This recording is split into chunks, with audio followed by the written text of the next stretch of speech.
And with that, I would like to welcome everybody to the Board of Selectmen meeting for Monday, September 23rd. Please all rise for the pledge of allegiance.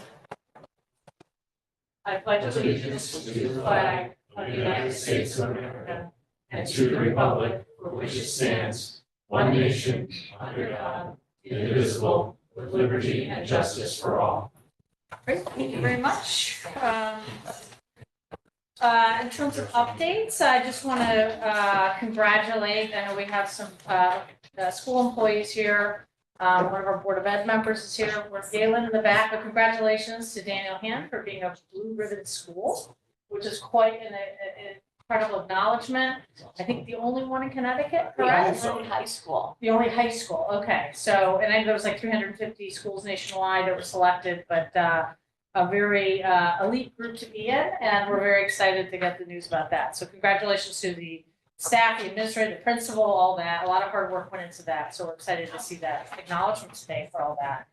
Want to remind people, Wednesday we have a town meeting at 6:30 that's being held at the Brown Intermediate School. This is a voting town meeting to approve an appropriation that the Board of Selectmen and Board of Finance had approved. It's a $3.5 million contribution that goes into our capital improvement program.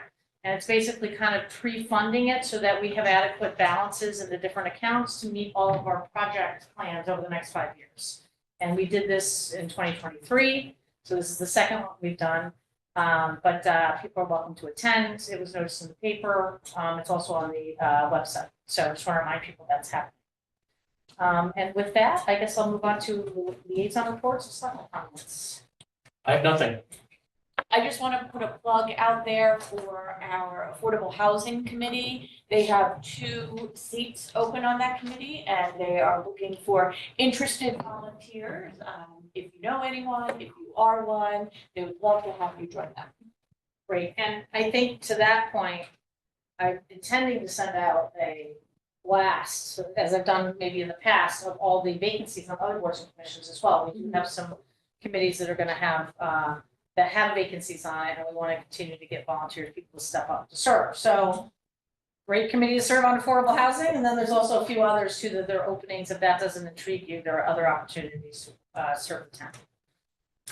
I'd like to give a progress report on the Academy Building Committee. They're continuing to meet regularly. I spoke to the chairman today. They are still on the timeline to put the bid package together and get it out in our October. And they are expecting the bids back at the end of November. And we'll be presenting them to the Board of Selectmen and the public in very early December. So they're right on the timeline they said they would be in. Right, good to hear. Nothing. No reports. Okay. No reports. All right, good. Moving on to citizens' comments. Anybody have comments related to the agenda tonight? I guess we have one in the room. Larry, if you'd like. This is not on the agenda. I just want to make this announcement to all the selectmen. We will be conducting the annual Veterans Day program on the Green on November 11th, promptly at 11 a.m. And you're all invited. Yes, Peggy. We'll have to put some remarks together. So, just to let you know, there'll be more follow-ups later on. But I was asked again to do it, so here I am. That's great, and that is always a really important day to commemorate, so look forward to that. Any other citizens' comments in the room? And then going to anybody online. I don't know if we have any members of the public online. It doesn't look like we do. Nope. So with that, I will close out the citizens' comment section, and we'll move on to the consent agenda. I'd like to make a motion to approve the consent agenda as presented. So moved. Second. Okay, any comments or questions? All in favor, say aye. Aye. Great, and thank you for this grant on early voting, another grant that we received from the state to help offset the cost for early voting. That's part of our consent agenda. Item number 7, update on the Polson HVAC renovation project from the facilities department. I also know we have Dr. Cook here and Galen. I assume, are you attending as well? And then we've got our facilities director, Peter Anderson, to talk about the Polson project. So I don't know, is there anybody else attending online for this project? Nope. Nope, okay. and Ben Whitaker also started, our new construction manager. So, so great. Love to hear where this project is going. We've had a lot of conversation at the last meeting about the new school. There's been a lot of conversation about Academy. I know you guys have been working behind the scenes a lot. And so just want to remind, there is a building committee for this, though. That's correct, Do we have yes. any other, Galen, you're on that? Emily's on it, and Chief Fitzgerald as well. And, okay, great. So, so there is a group, a building committee that works on this as well. So this is going to be exactly the presentation that we gave the building committee a few weeks ago. When we were first doing the deep dive into the Polson project, the estimates were coming in far over what we could expend, which switched gears and started to have us do some serious value engineering. With that being said, Ben came up with some absolutely incredible ideas, which we're going to share with you guys now, how we can actually achieve everything that's in the scope of the project and maybe even a little bit more. So I'm going to turn it over to Ben and let him carry on from here. No pressure. Yeah, no pressure. I was gonna say incredible is a really strong word. This is not a novel idea by any means. I think it just comes from the perspective of coming from the outside in and kind of jumping into a project that was in a little bit of a stagnant phase where really, again, from my perspective, what we're gonna do to Polson is invasive surgery with the outcome of air conditioning the entire building. Right now, about 50% of it is air conditioned. So the goal is to get the entire building air conditioned and also renovate some ancillary spaces for public use. So your auditorium, your gym, the areas that we want to showcase in the school. The problem is with these estimates were coming back at $30 million to basically not change the customer experience of the building. You are just going to get a cool building. Well, you already have 50% of the building cooled, but the equipment is aged. And the remedy was this really invasive approach where the style of units that were conditioning the spaces that are conditioned existing were getting changed, requires, steel work, ripping off a good portion of the roof. Again, just very invasive. We were trying to figure out what to do with the population of the school. Are we going to move all the kids out of there? Are we going to do a school in phases? If anybody's done a major building project in phases in an occupied school before, nobody's ever happy with it. So kind of just started looking at this from a different direction. And it's always my intention when we go into a project, especially for something that's pushing, it's over $20 million. You want the building to look and feel like a new building or as close to a new building as possible when you're done. Here, I think a member of the public would walk in and they're going, wow, we spent $20 million. We have a new school. And you would walk in the building and wait, this looks like the same place I was last year. So the approach we took here is an incremental approach. It's almost like building a mini capital plan just for the school itself, but still keeping to the intent of the referendum. Obviously, that's the most important. So this is a 4-year slate of sub-projects that's basically maximizing the benefit of available funding to address not just cooling to all educational spaces, but renewing the building envelope. That's the roof, windows, getting rid of as many hazardous building materials as we possibly can so we never have to deal with them again, and then fully renovating the community use spaces like the gym and the auditorium. So it's a diverse mix of projects, give the school a new look and feel, and it'll reduce reliance on the pay-as-you-go capital funding system. So also what this will do is this takes a bunch of projects that are in our capital improvement plan anyway and knocks them all out using the bond referendum. So there's a couple benefits to this approach. One, the school is kept fully functional for the entire 4-year program. There's no moving of students and staff necessary. So that's really important from the superintendent's standpoint. One last thing to deal with a major construction project is we're going to do it all in place. Another nice thing, and I'll go through a spreadsheet in a minute that breaks down kind of a proposed project phasing, all these sub-projects as we're calling them, and some dollar values attached to them. But with unanticipated cost increases and conditions to one individual project, it doesn't jeopardize the entire plan. So we're not packaging it up in one piece, bidding at one point in time and then going, it's too expensive. Or we get into the project and there are unforeseens. These are old buildings. It is an old building with many different additions on it from the 50s and 60s into the 80s. You're going to find things especially when you do that type of major surgery. So what this does is this mitigates that. Because as you go through this project plan, If one, say, for example, your window project comes in over budget and you have to, put an additional 300,000 to that, it will impact the project down the line, but you've already done, I said windows because I was about halfway into the plan, but you've already done 3 or 4 projects before it. Another thing this does is it leverages the existing design work that's already been done for the projects that are slated in year 1. Year 1 is the heavy lift, and we'll get into that. About $10 million of the plan right there. Obviously, we've spent a lot of money on design and consultants and construction managers and pre-construction costs to get to this point. We don't want to take that entire thing and throw it away. We want to reuse as much of that as we possibly can, and we have a good team in place. Let's use them and kind of repurpose them into getting year 1 done. We could self-manage years 2 through 4 and then bring in additional support as needed. So again, keep the project team together, knock out year 1, that big year, and then facilities department just does our thing and manages years 2 through 4 like we do any other projects. Again, the projects are within the parameters of the existing approved referendum language.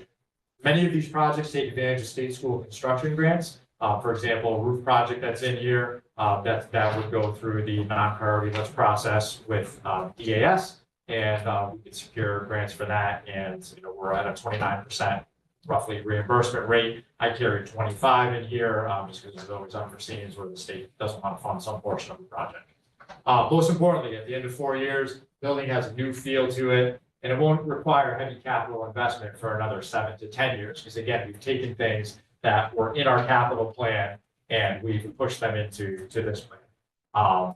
So 7 to 10 years, again, you do a $20 million bond, remember the public isn't going to expect to have to continually dump money into the building, in a few years. This gives us a little bit of a reprieve from that. So year 1, like I said, heaviest year. We keep the project team in place and we're going to hit 5 projects in year 1. Let me just jump into the project list and. Are you sharing this? I'm going to share it. I've never shared my screen on Zoom while I'm presenting in person. So this is definitely a new one. Keep it simple. That's right. So we got to have a whole nother screen with a. No, completely understood.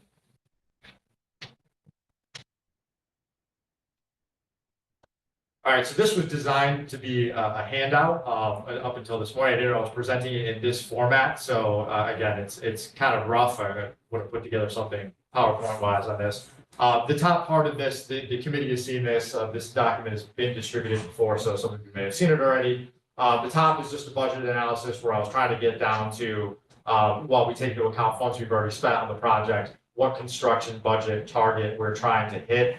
It's important to note that this 21.4, which is the budget I'm trying to hit with all these projects, includes the funds coming back from Neck River. That's the 3.845 million that was pushed over to Neck River. That's recovering that. That's also $3.1 million for the generator project. So that's a combination of SIP funds, CNRE funds, and $1.5 million in federal and state grants, because that project is going to be an integral part of this 4-year plan. So again, I have this broken down into construction year on the left-hand column here. The next column is the project, quick summary of scope, budget, a local share, which is if for some of our projects that we're going to be applying for state grants, knock 25% off of that, and the local share is what remains. The rest is just kind of internal notes. I don't forget where I got these numbers from. So first and foremost, it's adding cooling to all the classrooms that are not currently cooled. So we're going to keep it pretty simple here. This is putting in VRF ductless split units. This is just a commercial version of what some of you might have in your homes.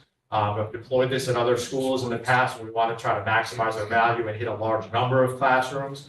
So what this does is with the VRF system, you can get 10, sometimes even 15 indoor units on one outdoor unit. So it's not like you're going to have a condenser outside for every single classroom. You run your line sets down, usually down the hallway, punch into each classroom, and you have your indoor unit in there. So that'll cool in those the two primary spots that aren't cooled right now. I call them the 2 old wings. They're from the original 1959 construction. They have exposed ceilings in the classroom, really easy to get to everything. And we would cool those using this system. So we're not touching anything on the ventilation side. The building continues to ventilate just like it always did, with exhaust fans constantly sucking out of the building.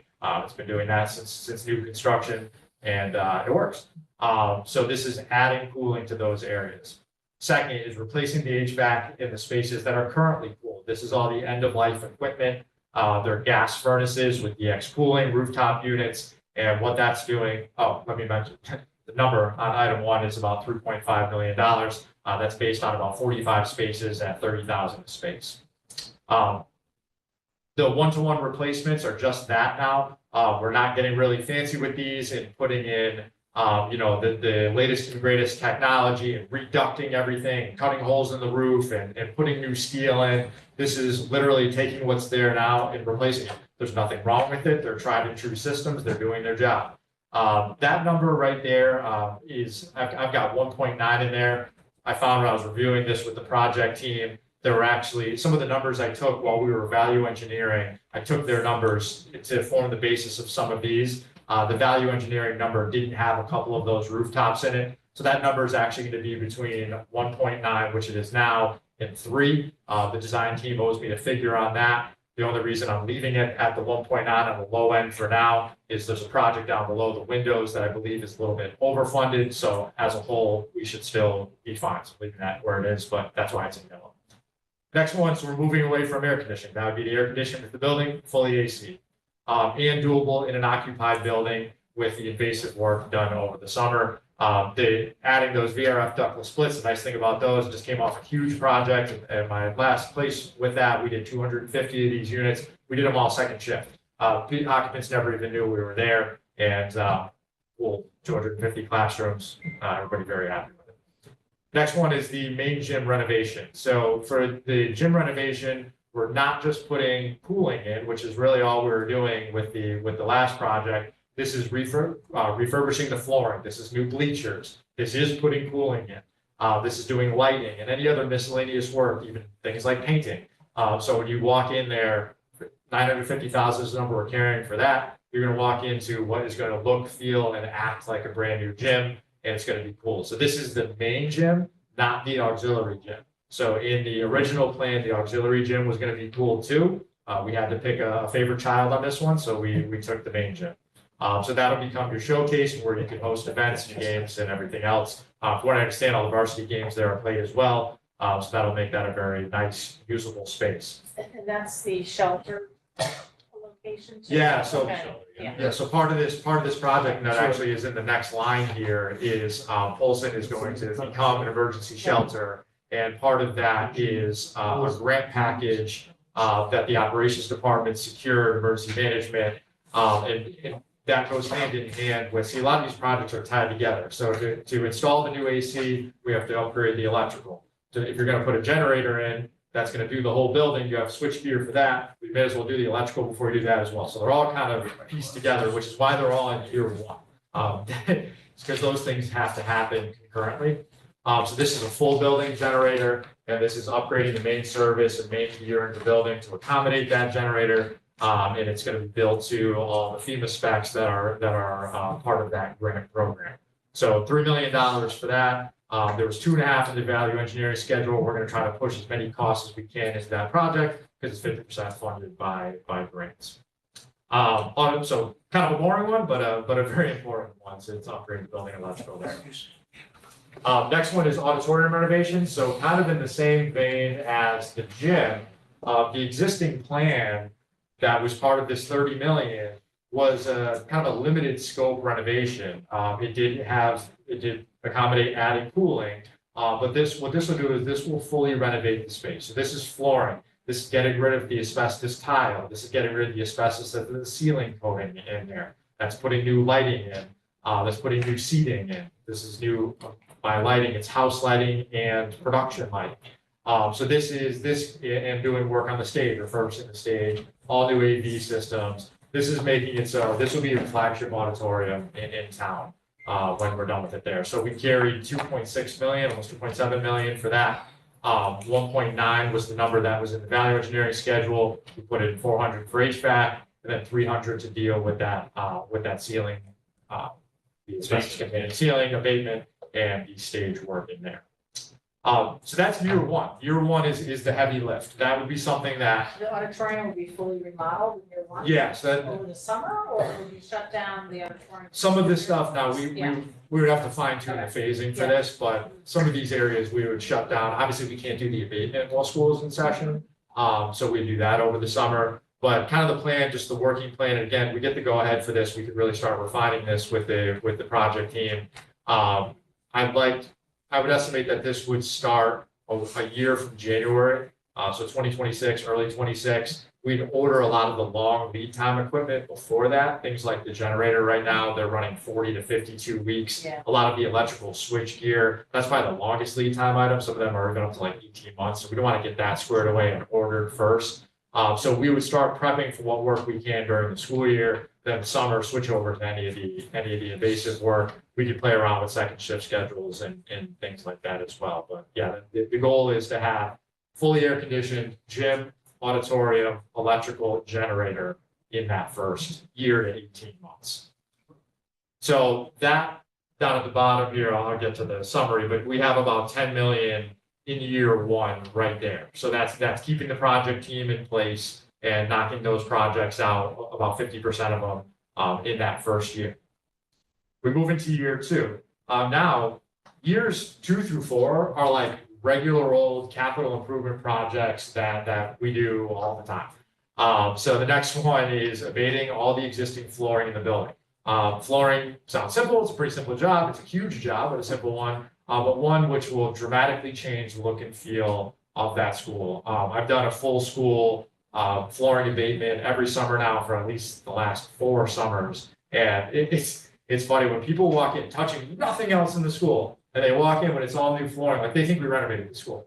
And then people start saying, oh, I love the new lights. I'm like, nah, those lights been there for 5 years. But if you don't do it, it's a simple thing. You walk through Polson now, it is tired. The flooring is tired. We've got carpet on top of asbestos containing tiles. You could only do that once because now you can't rip that carpet up again. I was at a district that will remain nameless that actually put carpet on top of carpet. You want to see a disaster? So you got to bite the bullet and just abate it. Well, and then Brown has all the form, right? Brown has, Yeah, and- yes, Yes. Yes, and that looks beautiful. that's I've it. seen Brown looks that. wonderful. Yeah, Yeah, and the flooring makes a huge difference. huge difference. Yeah. So again, that's a major project, but that's one that we can easily secure state reimbursement for. So out of about a $1.4 million project, about $1 million would be the local share for that, to get all the abatement and all the flooring done. Next one, again, not the most exciting project in the world, but it's to replace the roof. So the roof is at the end of its life. We would replace it with a tried and true EPDM roof or a similar system. Again, very easy to secure a state grant for that.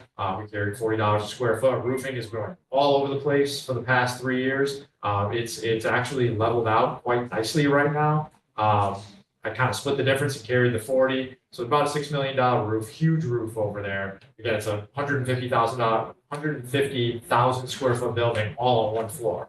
So large roof and about 4.4 is your local share on that. So that would be summer 2. So summer 2, shut the building down for the summer, roof, flooring. You could do those 2 activities concurrent. Nobody's tripping over each other and knock that out. Get into year 3. Now we're getting into some of the pretty work. So ceilings and lighting. I talked about when you renovate a floor, people think you have a new school. When you do ceilings and lighting, then they really think they have a new school.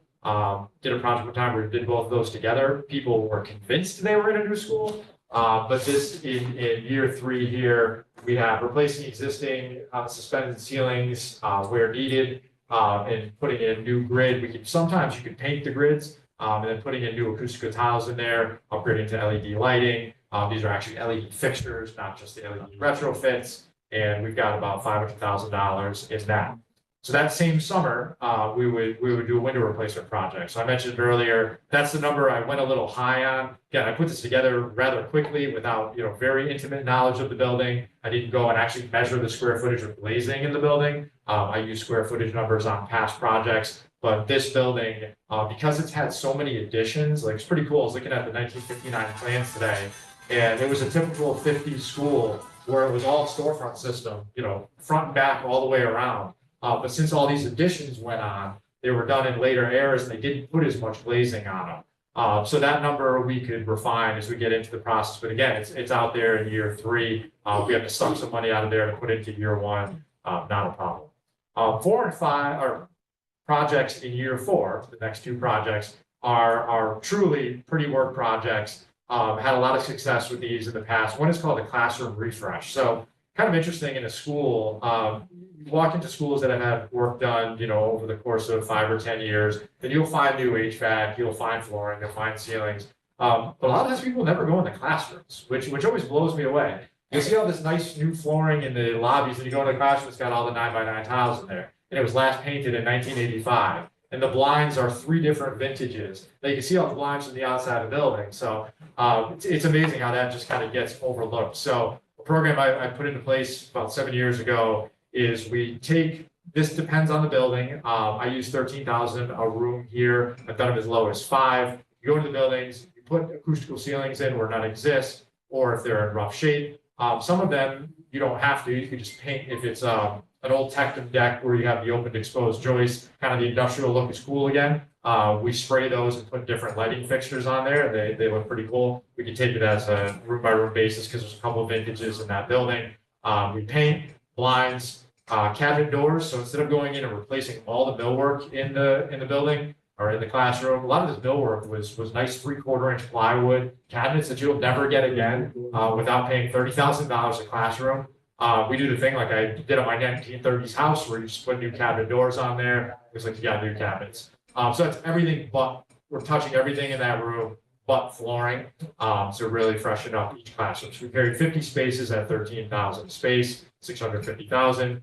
The last one, it's really simple. This is just a full interior building paint, except for the classrooms, because classrooms were covered in that refresh project. So that's just going in there, getting the rest of the building painted, any wall treatments, areas that aren't painted, we think like acoustical panels or brown. It has a lot of window appliques that are pretty cool to put in sometimes and could push just a nice modern look in the common areas of the building.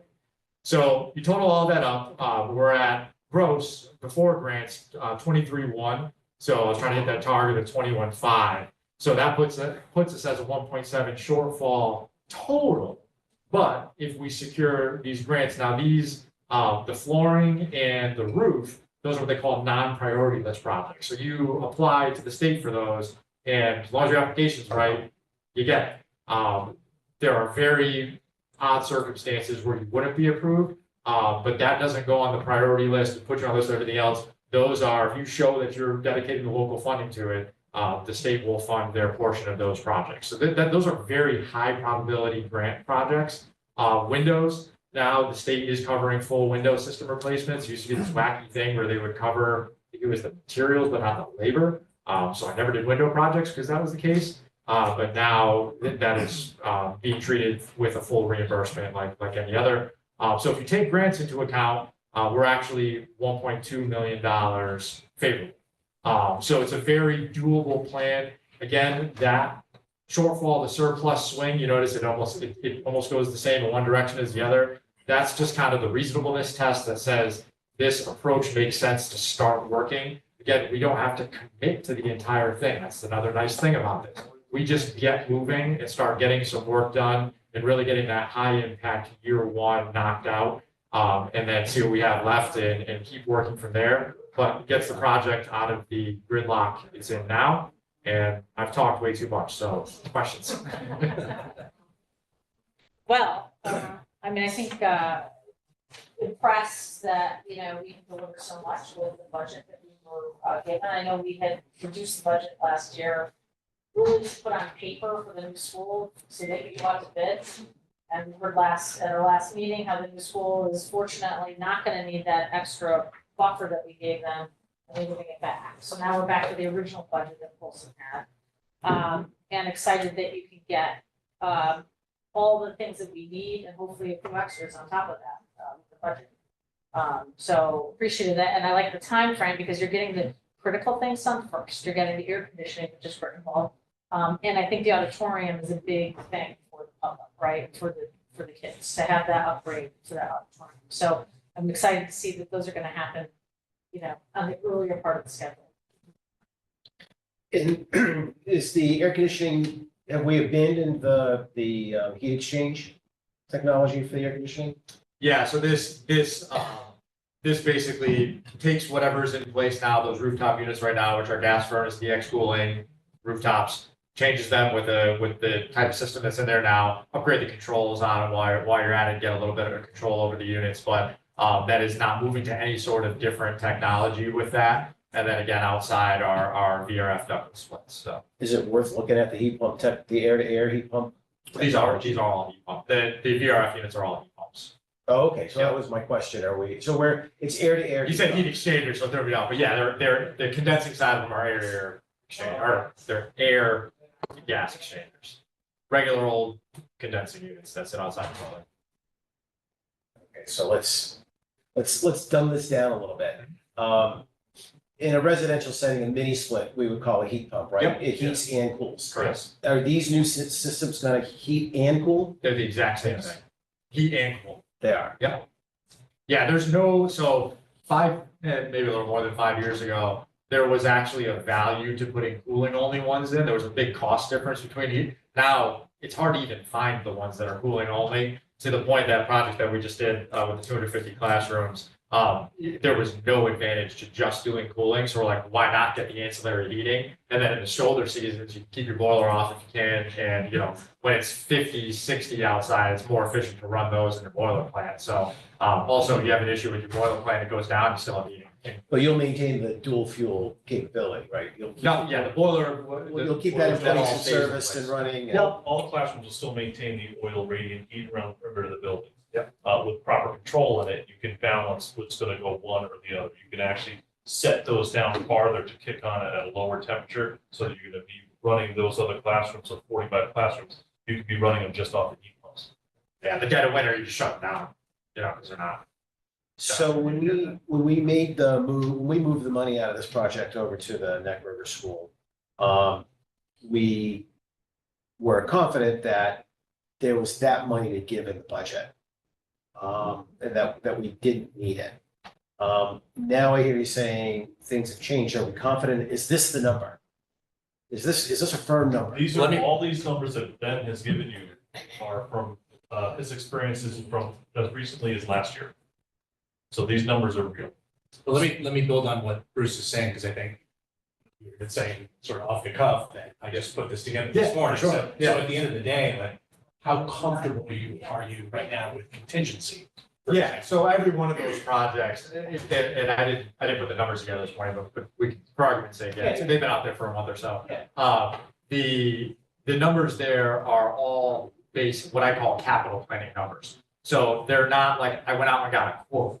These are based It's not on. up in the air, but it's sort of. Right, yeah, so they're more than, if we were building a capital project list for any building, you know, 5 years out is a number that myself and my team kick around past projects and we tack a number in there, right? Then like 3 years out, you're starting to refine those numbers and maybe having some conversations with both designers and contractors. By the time you get down to year one, you're using data for projects that you've done in the past 1 to 3 years, and you're validating through other numbers. So those numbers came from two different places. One were budget numbers from projects that like Peter said, that I've done within the past few years. Two are numbers that were directly from the schedule that Gilbane put together. That was the basis of that $30 million quote.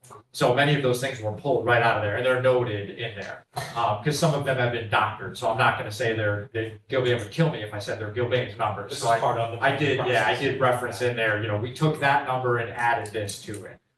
So they're solid budget numbers. And again, they're flexible based on, you know, when this hasn't been fully designed yet either. But these are enough, the numbers have enough cushion in them to run with. And if phase one, you know, has extra money left on it, then you could ramp up into the next phase, you know, and it gives you that left over. Or vice versa. Or vice So you're gonna versa. drop things. Absolutely. So Yeah. notice like the last one was the building painting, right? Right. So that's $250,000 right there, that if we had to push into year one, you do it. And then you hope maybe you pick it up in year three in another project. It's the same thing with any capital project list for any building, but the year one numbers on there are real numbers. Yeah. I think that there was a little bit, we this was presented last year, right, Polson? The technology, I don't remember the specifics of what was being proposed, but my understanding, there was a couple of components of that system that we were looking at that just, it was like a 25% price increase or something that came into it, and part of that was adopting, I guess, that was gonna be done. Yeah, it was, yeah, so there was some of the previous design where when they came back out, the market just went nuts.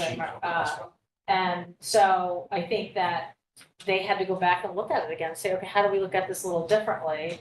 And now you come up with this other solution, which I think is, still gets it done, gets the job done, right? And keeps us within the budget. I think the way to look at it is, it's a 4-year capital plan that's funded by a bond.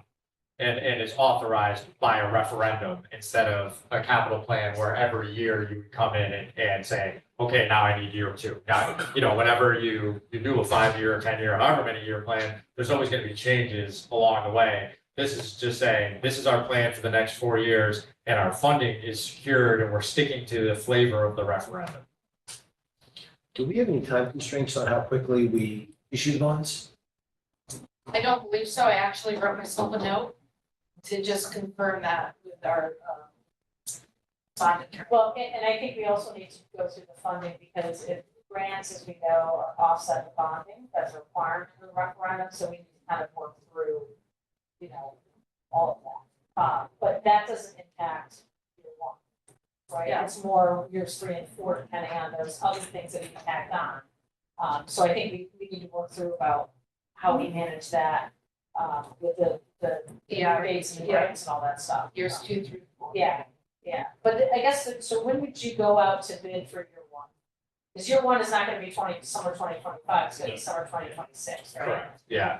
So again, that would be something when we get the project team on Yeah. board with this. They've been briefed conceptually on this. Yeah. They haven't done any work to this. They're basically stopped until we provide them some direction.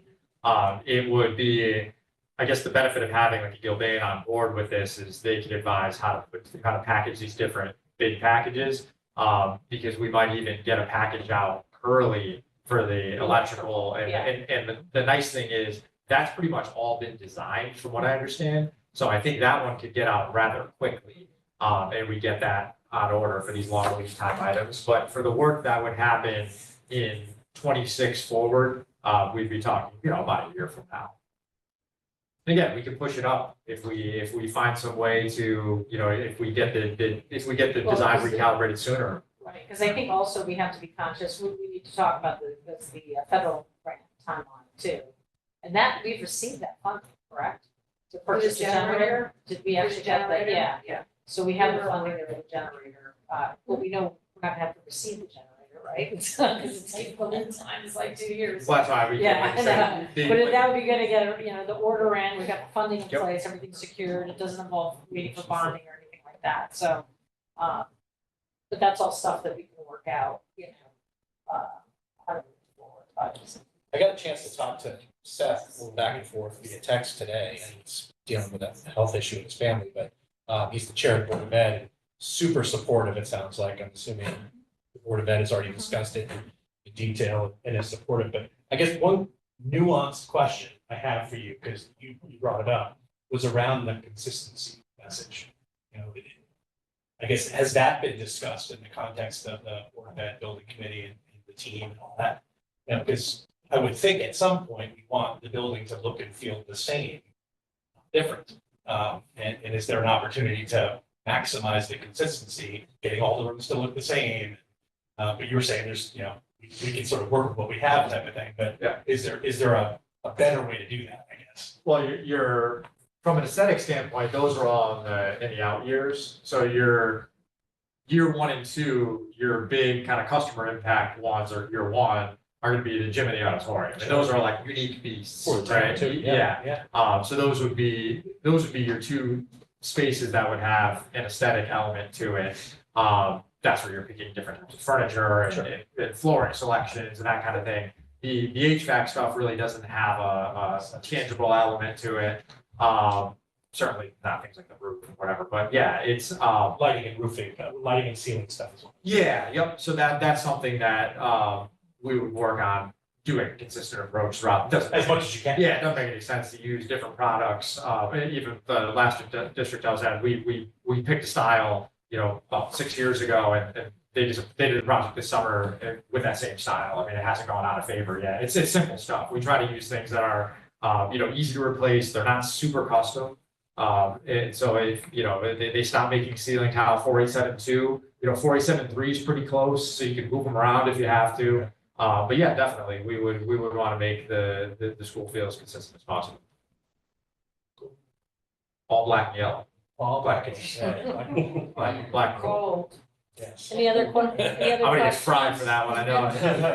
And then, okay, I I said do have gold. one more question, sorry, so you guys may not have gotten to this point, so forgive me, but Stacy, it might be for you too, but just how is this then gonna get coordinated with CIP in the planning process? I'm assuming that lots of these projects are already in CIP right now. Yeah, so that's the beauty of it, is anything that's in here, none of these, I think any of these projects except for the roof are in the 5-year, Right, but some they're were more in in they were in the yeah. out years, the 6 through 10. But the roof is, I think, right? No, it was not. That's right, the Oh, roof was in 6. Yeah, I think the Okay, it was design in was in 6. 5 and the Okay. roof was in 6. So next year, though, that would have fallen into the 5. It would have So gone that in. helps.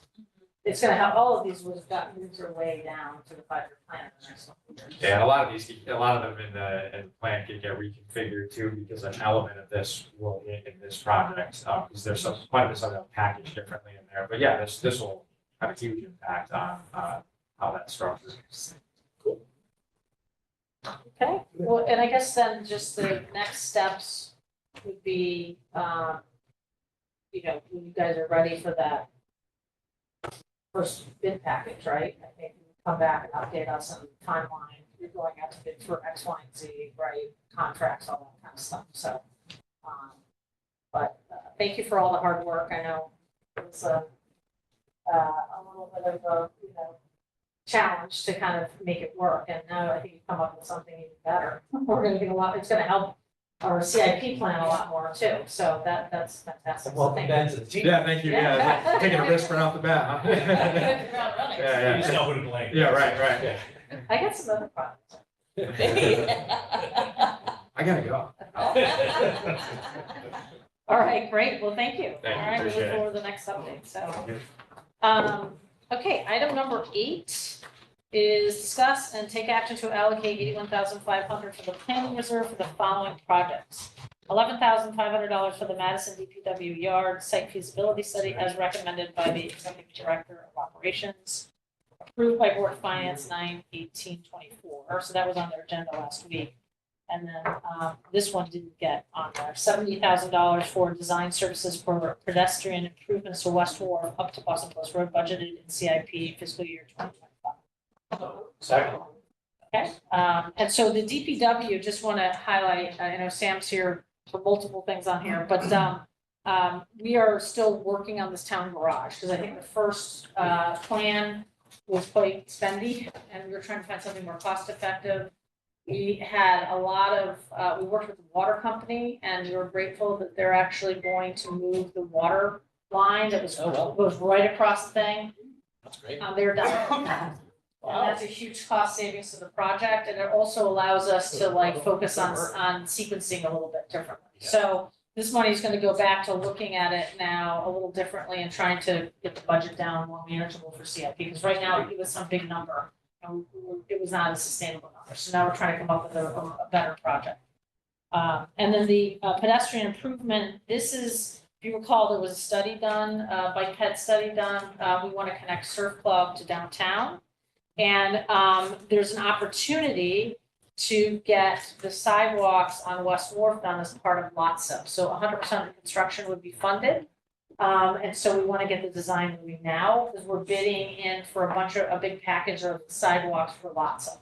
This isn't the Greenhouse Road sidewalk. This is Right, the one this this is the crosswalks, I should Yeah. say, on Route 1. And then this would be a sidewalk coming up West Wharf. So I think this will be a real improvement. And so we wanted to get the design services hired so we can get that phase figured out. And we've been hearing from the community about that for a long time Yes. about, your sidewalks there. Silly question. Island Avenue intersects right at the green, where there's already existing sidewalk infrastructure. Building it out West Wharf Road would dead end at Route 1, and then we would be left at the mercy of the state for any connection to downtown. Would we be better off considering pedestrian improvement on Island Avenue? For both. And having it immediately connect to the existing sidewalk infrastructure?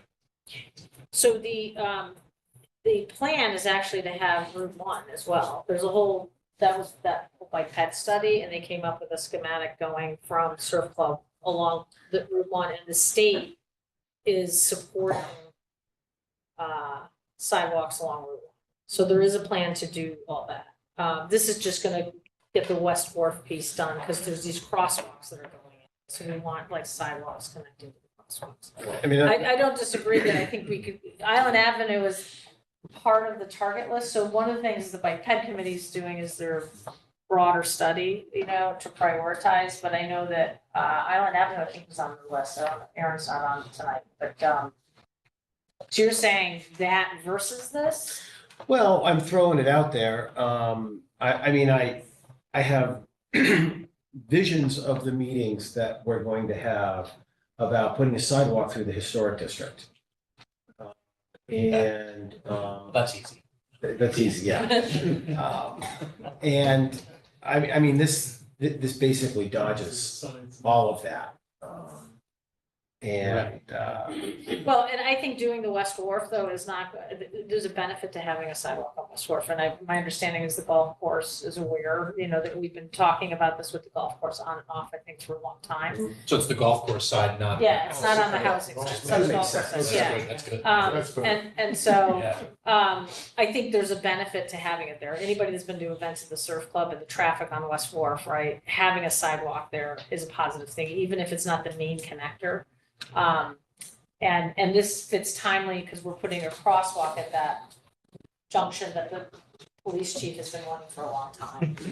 So how you handle it from there to downtown, I think is, it's feasible. I mean, a lot of communities have sidewalks in front of historic houses, and so there's room for it. I would agree, but I also think that, it's a worthy conversation to talk about Island Avenue and completing a sidewalk on Island Avenue as well. I mean, if the goal is to connect the surf club to downtown, unless the state is saying, hey, we've got our shovels ready, as soon as you've done yours, we're gonna come in and do ours,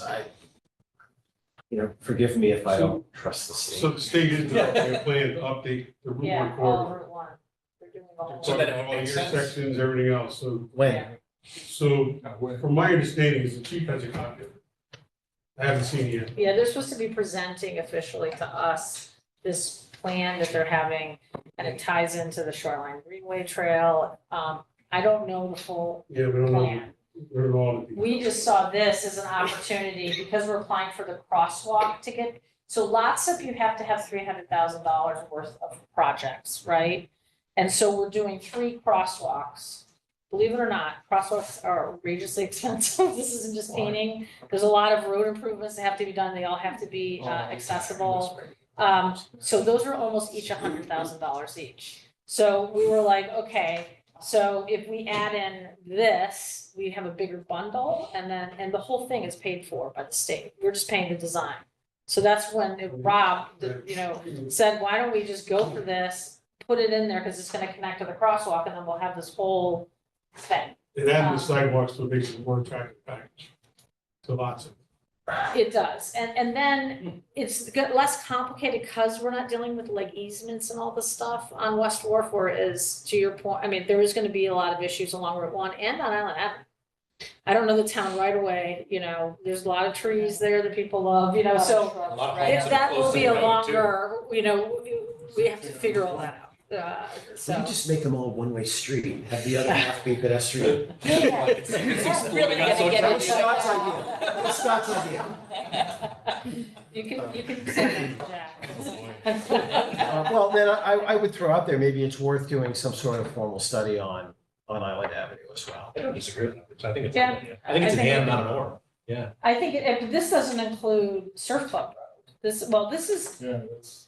I mean, that's Also another dangerous. challenge too. Yeah. So, Yeah. Picture. but there's like, when you can get a part of it done that you know is gonna be pretty We straightforward. could just go diagonally across from the surf club across the course. Oh, I there can see you that. go. Cart path. Down I'll see Cherry that Lake, for right you. across the, golf It course. probably wouldn't work. No, It probably wouldn't work. So, Um, we'll see what this is gonna look like, but this is at least getting our planning reserve money to get a lot of the design work done. I mean, and this is a bit of a tangent, but the work that's being done from Concord Meadows out is humming along. Yeah. I mean, Oh, they're yeah. knocking it out. It looks Yeah, really it's going nice. up 79 already. Yeah. Yeah. It looks great. I think, it took them 10 days to get from Concord Meadows out to Route 79. Yeah, no, not cranking it. Yeah, Yeah. yeah, they're flying on that. And that was money we received 2 or 3 years ago, so it just the process of, and that did involve some easements and, designing so that's why it's like, let's just get moving, get the designs going, and so, okay, with that then, all in favor of approving item number 8, say aye. Aye. Okay, great. So Rob, I don't know if Rob is on. He is on. Oh, all right, well, tell Rob he got his money, so. Rob, you All right, good. Okay, item number 9 is ARPA. Discuss the status of ARPA funds balance. So we are getting towards the end of the ARPA funding, just reminding the town that we received $5.3 million back in 2021. And this was funding from the government that was helping us to recover from the pandemic.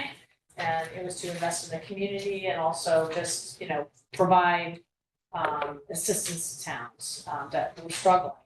And so we had a committee initially that did a lot of community grants, and then we did some town projects. So we're gonna put a whole report together for the community that shows every project, with photos, and we're working on all that. So when this is done, we're gonna have a nice document and thing to show, like, this is what we did with your funding. So, although,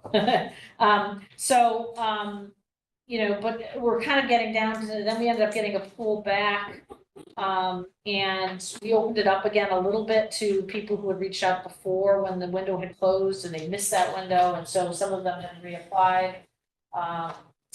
And so we'll talk about this. So I guess the balance, Stacy, if you just want to walk through where we are with the balance for the funds, and we can talk about the return.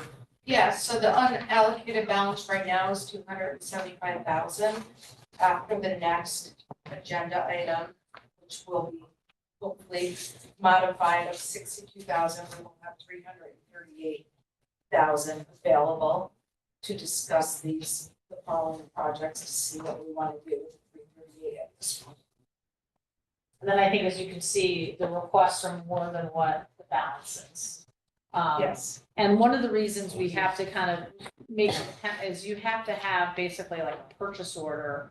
You have to have the money secured to a specific project by the end of this year, and you have to spend it. It has to be out of the bank account by 2026, but we have to get everything secured by the end of this year, December 31st, 2024. So we gotta, we don't want to give any money back to the government, right? We want to keep it. So we're trying to get everything, like whatever we can get assured and locked up as quickly as possible. We want to do that so we don't lose the funding. So the discussion is on the projects? Are we? So this is the balance. So then, if it's okay, I'll move on to item 10, and then I'll talk a little bit about the balance. Because we were giving some more, we have some things where we realized that the project wasn't as expensive as we thought, or we decided it was not a feasible project. So we've been kind of giving things back to the fund if we couldn't use it, and then reallocating it. So, so item number 10 is discuss and take action to approve the return of ARPA project balances totaling, and I'm going to amend this motion to $62,756 to the ARPA fund.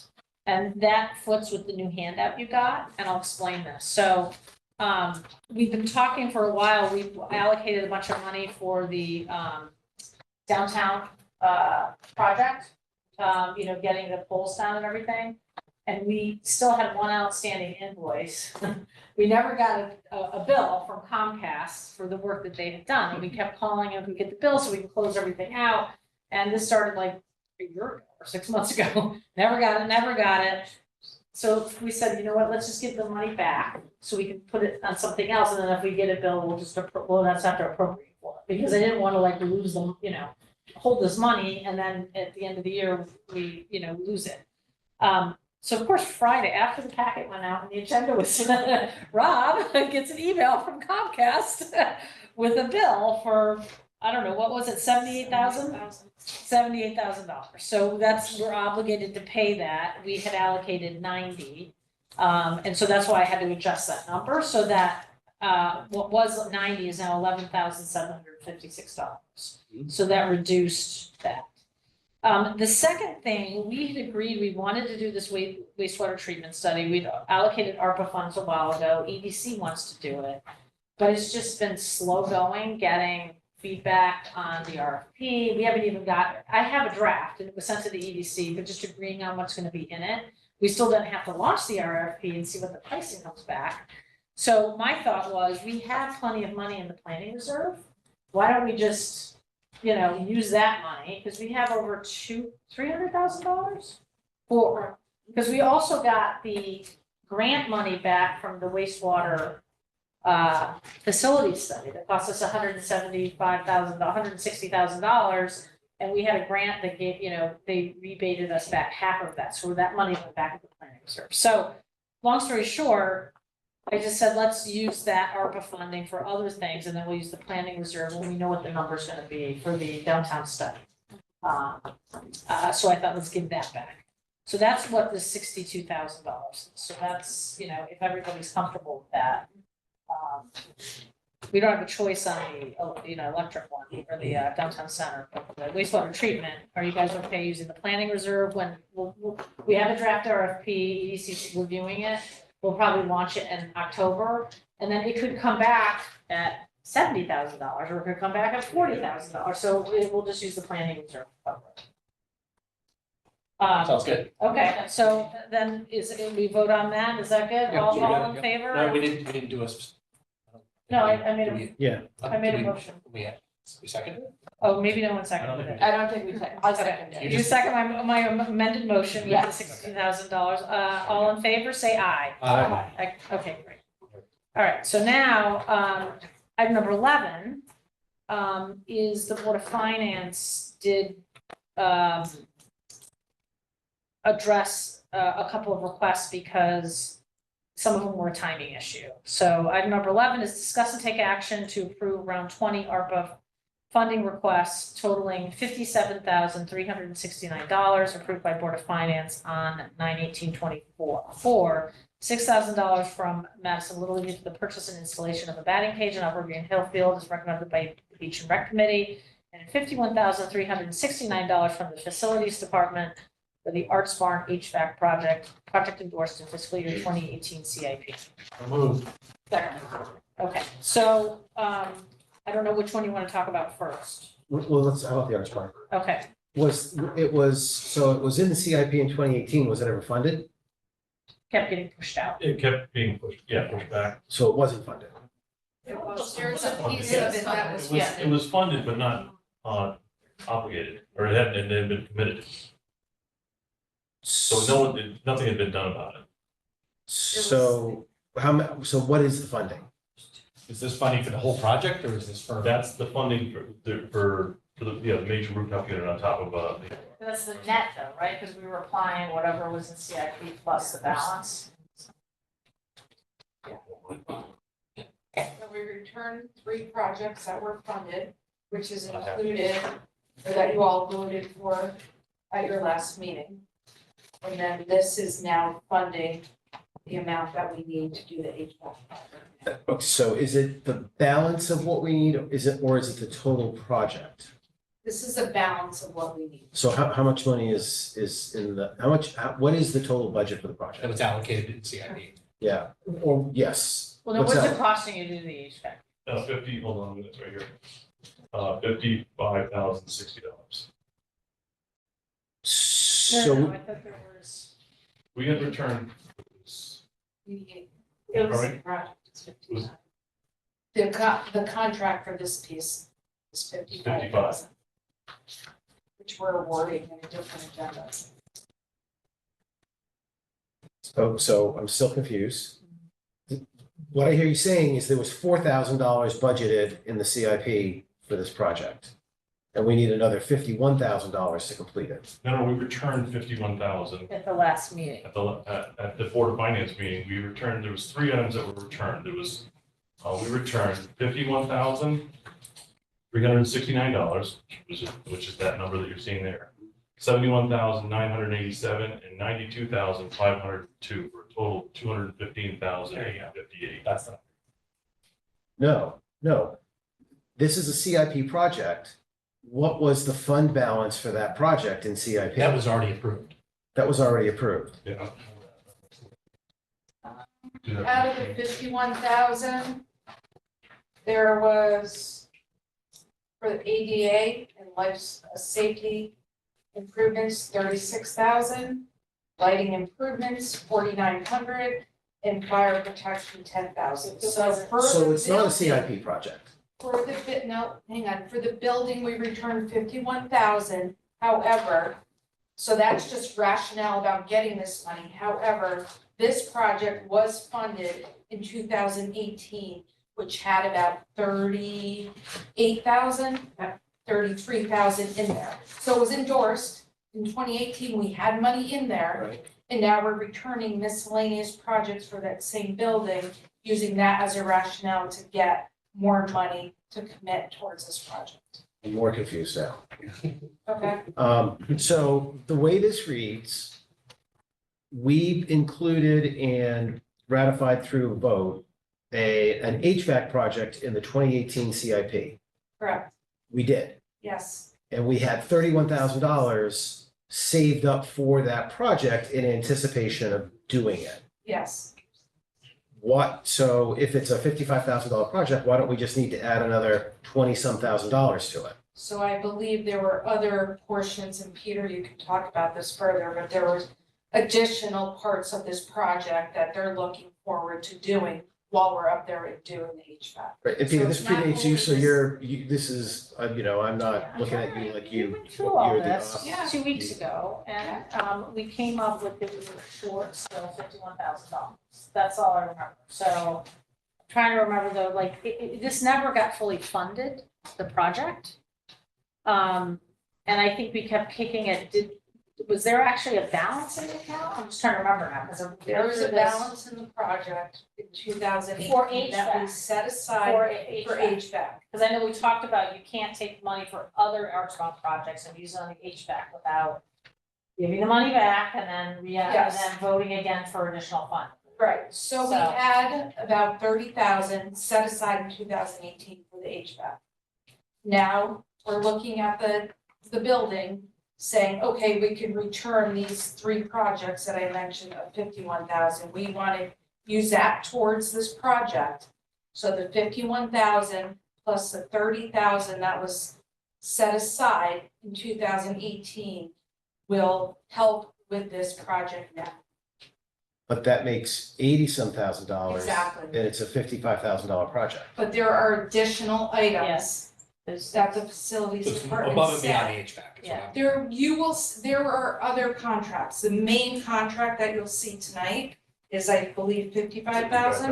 That's right. But there's more to the project. Yeah, there's more to the project. That the So there's- facilities Total department believes that we need. He's gonna do, there's that one, I thought he's doing more than one unit, So, right? well, So, there's actually 3 minutes on Yeah. top. We've done one out of capital, my planet cycle maintenance budget, which is a smaller unit that was on the side.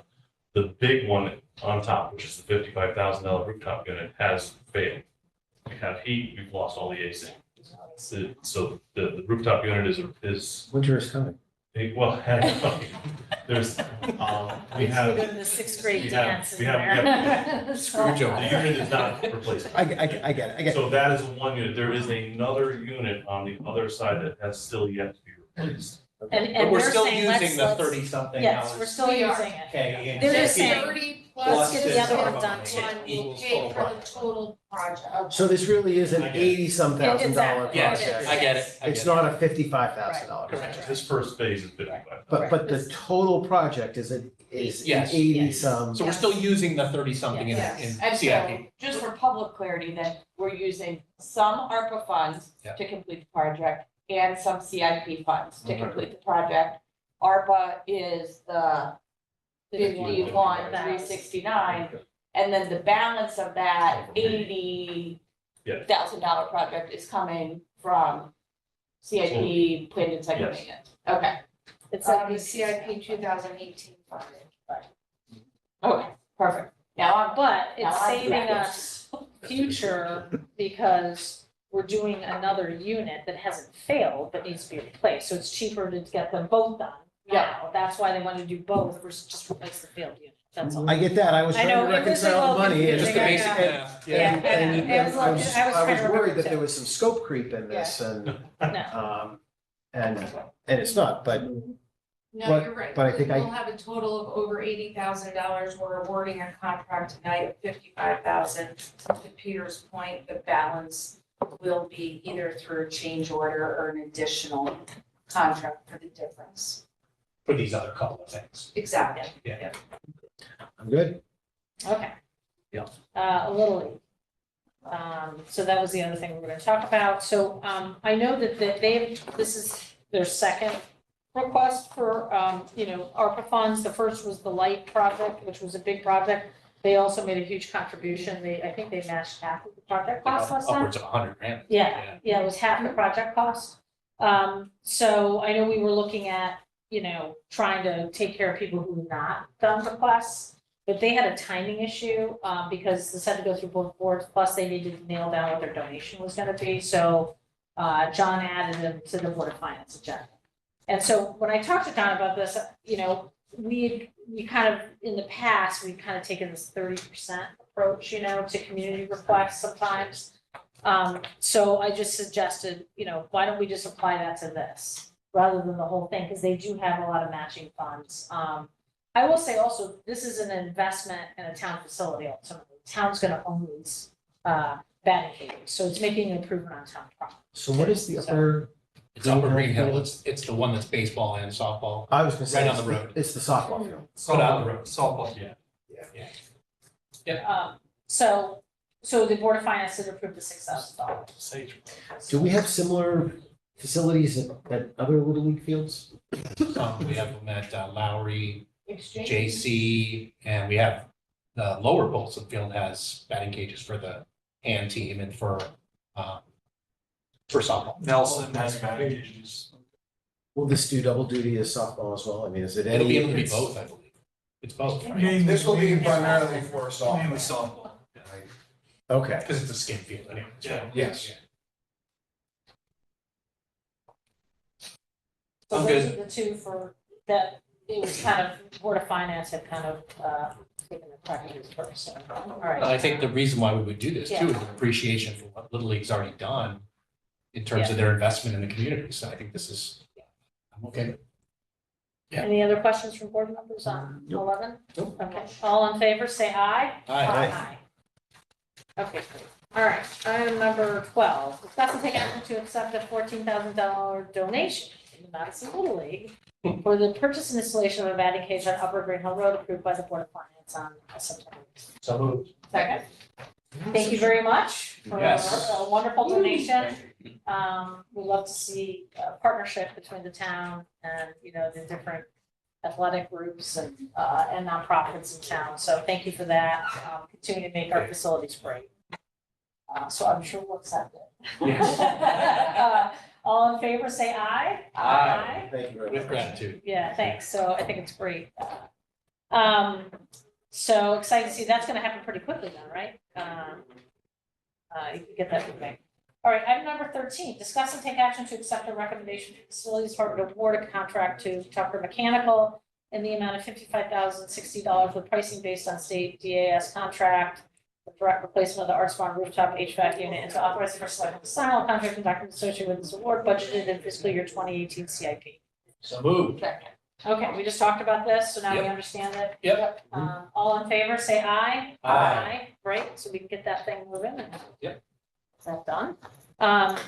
Item number 14, discuss and take action to approve a round 21 ARPA funding request pending Board of Finance approval. Oh, yeah, and so we'll, I'll amend the motion with the dollar amount once we come up with that number, okay? All right, so, there's a list in front of you, of the different requests. And so I guess I'm open to how the board would like to handle this. I know when the committee had stopped being the ARPA advisory committee, they had recommended that everything go to town projects, right? And I think we felt at the time, we still wanted to be open to some community requests, but I thought, let's go through the town projects first, and then once there's some funding available after that, then we can talk about the community projects. Peggy, I just want to make sure I understand this list. We can't approve everything on this list because we We don't have enough negative money. balance. That's Right. Right.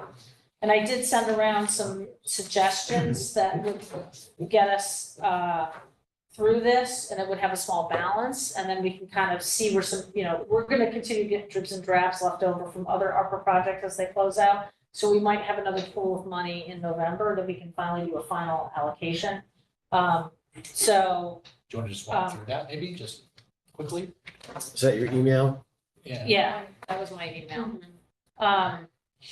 So, I think the first, if we want to start out with the town department, and we can vote all at the end if you want, we can, Yeah, maybe we go through them all first and then. Okay, so the town departments, this is the programmable community sign that we want to put by the ambulance center, electronic community sign. Most surrounding communities have that, so we got an actual quote, and then you'll see in your packet, which I didn't bring, no, I didn't bring printouts of that. It's in your packet. What it would look like. Sam, do you have the printout? Hold up. It looks really nice. It was in the packet, right? Yes, it was in the packet, and it does look really nice, and It kind of matches the style of everything. I don't know. I, Yes, it's very I mean, nice. I really like it. I think we could use it in place of standalone. So, Big one. yeah, so it kind of looks like our town signs, but then it has an electronic message board, and we would put it along the highway so that people be up to date. And it would be for the community to use too, so it wouldn't just be the town meetings, it would be events going on in town. Versus the emergency boards that Sam uses for emergency situations. Yeah, we get a lot of requests for community events. Sam, is the screen only on one side of the sign? That one, yes, because we'd have to put it on an angle, and we'd be able to see it from both sides. They do make them, you could do both sides. We had a better location for it, but The problem is the location. yes. Is what we're So is it starting with. facing southbound? So Well, as you're going northbound, you'll so- see it? Yes, if you put it on the ambulance property, it would face southbound. If we go across the street on that corner, we could make it face northbound. Okay. So we're trying to figure out which is the best side to put it. We need Probably, power. Yeah, the problem with the south side is that we'd have to put that electrical service. The other side, and I think we were gonna get a mock-up of it, and the other thing is we wanna stay out of the state right of way, because otherwise you have to have it, Yeah, so, yeah, flash proof or this whatever, sign. breakaway. Yeah. This sign won't meet the breakaway requirements that the state has. So we can't put it in the state right away. Oh, I see. So we're gonna, Yeah. yeah, and I figure if there's gonna be some incremental, we could use contingency to throw $5,000 or whatever. So what you're saying is if I'm traveling north, I'm gonna see the sign, but if I'm traveling south, then I'm not gonna see anything. Correct. That's what I thought. What we're gonna look at, how much more was it to have double-sided? I think it was about another 15,000. That's right, that's what we'd be up to. So, Like the Sabre one is one-sided. yeah, they're all It's one facing, side, it's on a well, corner, basically. yeah, well, most of them face like this. Like I think the one in Westbrook might be double-sided. You're not seeing it coming the other way. Yeah, I think it's fine. coming off the highway. I think we just gotta make sure we get the optimum location, and I think until we get a mock-up and go out there and like, look at with the survey and all Yeah. that. And the problem is all the spots where the double-sided ones are amenable is won't stay right away. So kind of. Cause a breakaway sign is basically like two little poles and it looks like a TV. You can't really- It would not look very good. Yeah, that, So nice. Could you put it on the down green?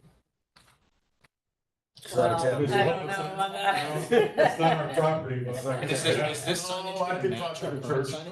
Yeah, that's why we asked them to design Then you gotta deal with the something historic that would- district. And it Well, also, and so it's it's on not that green. side with the- Yeah. with the So- stone. I love that. Yeah. Location issues aside, I think we should set aside this money. Yes, Yeah. totally, For it. yes. there's so agreed. many great uses for this, reminders, Yeah. like, you know, Yeah, your birthday. My Yeah. birthday, exactly. Yeah, I think this will be a win-win, because I think people want this, and we'll figure out the placement. Yep. And like I said, we can always cover any incidental costs above this, but, you know, the bulk of it will be covered by. All right, let's go to the next one. All right, we did the RTU, so I will let Austin talk about, we tried to look for things in CIP, and we looked through our equipment list, and this was one, the paint machine. I'll let Austin talk to this, but was identified as this would be like a really nice thing to have. Bring it up, it would reduce labor, you know, for line painting, but you wanna, Yeah, so, you know all the fields that we maintain in town, over a dozen like parks that we paint. In those dozen parks, there's multiple fields that we paint, so Salt Meadow has, 9 soccer fields and lacrosse fields on it, Exchange, same thing. So, our paint machines now are 10+ years old and get used every day. These are handheld ones, like. Not exactly, but yeah, pretty close, pretty close. So, multiple times a week from March to Thanksgiving. And they're heavy. They're difficult to transport, difficult for the guys to move and push around. So this would definitely ease the load on the staff. It's still painting fields, you're still walking behind it and painting it, but the machines we have now are 10+ years old. This would be a huge replacement for that. Is this one machine or is this replacing multiple? So we have 2. This will hopefully get the same 2. So 2 more. Yeah. Well, for replacing, it's in the replacement. cycle, so, Cycle, but so. they're, yeah, so. When we say replace, you're gonna keep the 2 old units Backup. as backup and or surge, just to be able to get more coverage. Yeah, there's definitely times of the year for like missed soccer tournament, where we're out painting, multiple fields on multiple different sites that would allow us to do that. So this is one where we kind of went through the CIP list and said, how can we help CIP? Yep. So. Good. So that's that. Is everybody good with that one? Definitely. Yeah, okay. Can we put in field line paint machine? Because I had visions of you use it like spraying a house Yeah. kind of thing. And I'm like, why do we need You this? call it that, sure. So, yeah, I know. What are those things, Weber? Okay, so the next one is more signage stuff, the wayfinding signs, additional funds for solar lighting. So, what happened was the money that, Erin had received for the town signs. She ended up, we felt like there was some leftover money that, we felt we really needed to replace the sign at the town campus. It had it was damaged and it was kind of falling apart. So we said, let's take, instead of doing the lighting, because we weren't quite sure what lighting we were gonna able to get that was gonna function. Because the one in, I guess Guilford has solar lighting and they've been having some issues with it. She went and got that sign down there. And so she's coming back and saying, if you want lighting, on the signs, this is how much you need. Do we have a new type of lighting that's different from what Guilford? was My using? understanding was, yeah, she was looking into that, she talked to the vendor, so there might be better options, because it, you know, I guess I don't know what the deal is, but anyway, she went ahead and used the funds that were, the balance of the funds to do the sign-on fund, which I think was important, so, so this is just an additional, money for the solar, to put solar lighting. Okay? Yep.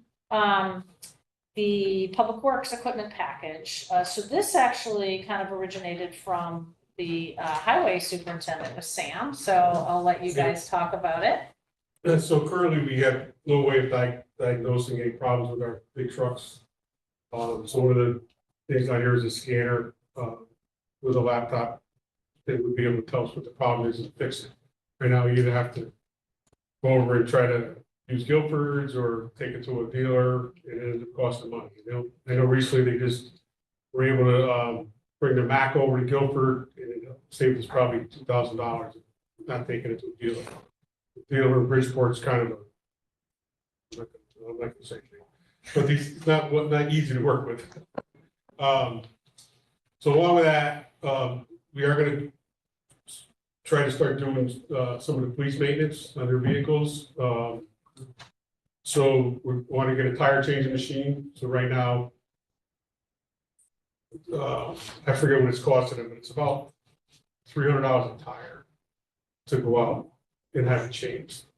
That includes the tire. That's not the cost to change the Yeah, tire. but most places will put it on and change it for you for free. They say it's included in the cost of the I tire. we could join customers in town and.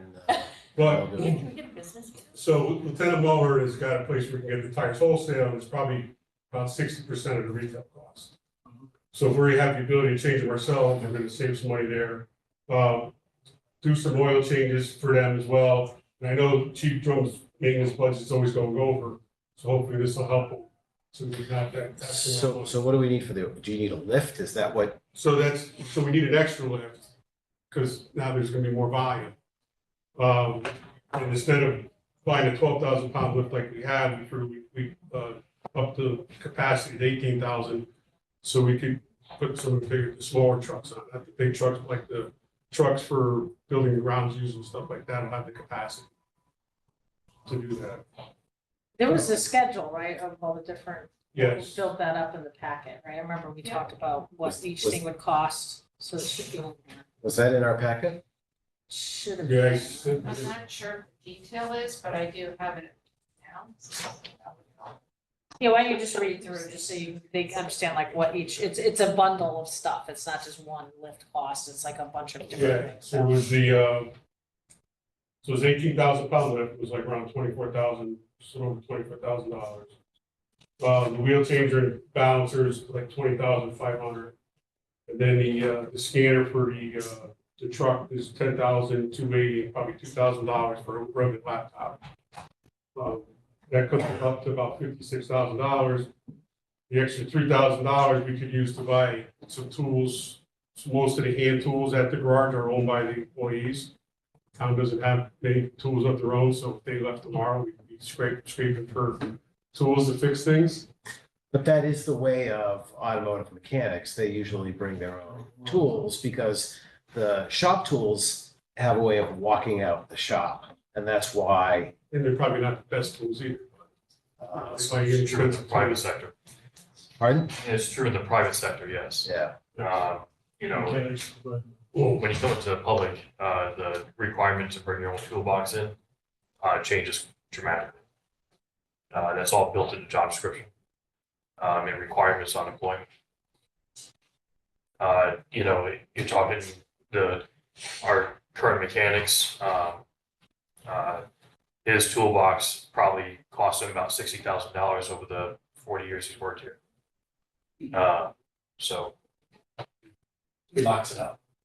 So this is our new highway superintendent, by the way. So Rob, so he's the Guy McPherson replacement, and he was in building and grounds before that. And so he's found all kinds of great ways to improve our public works.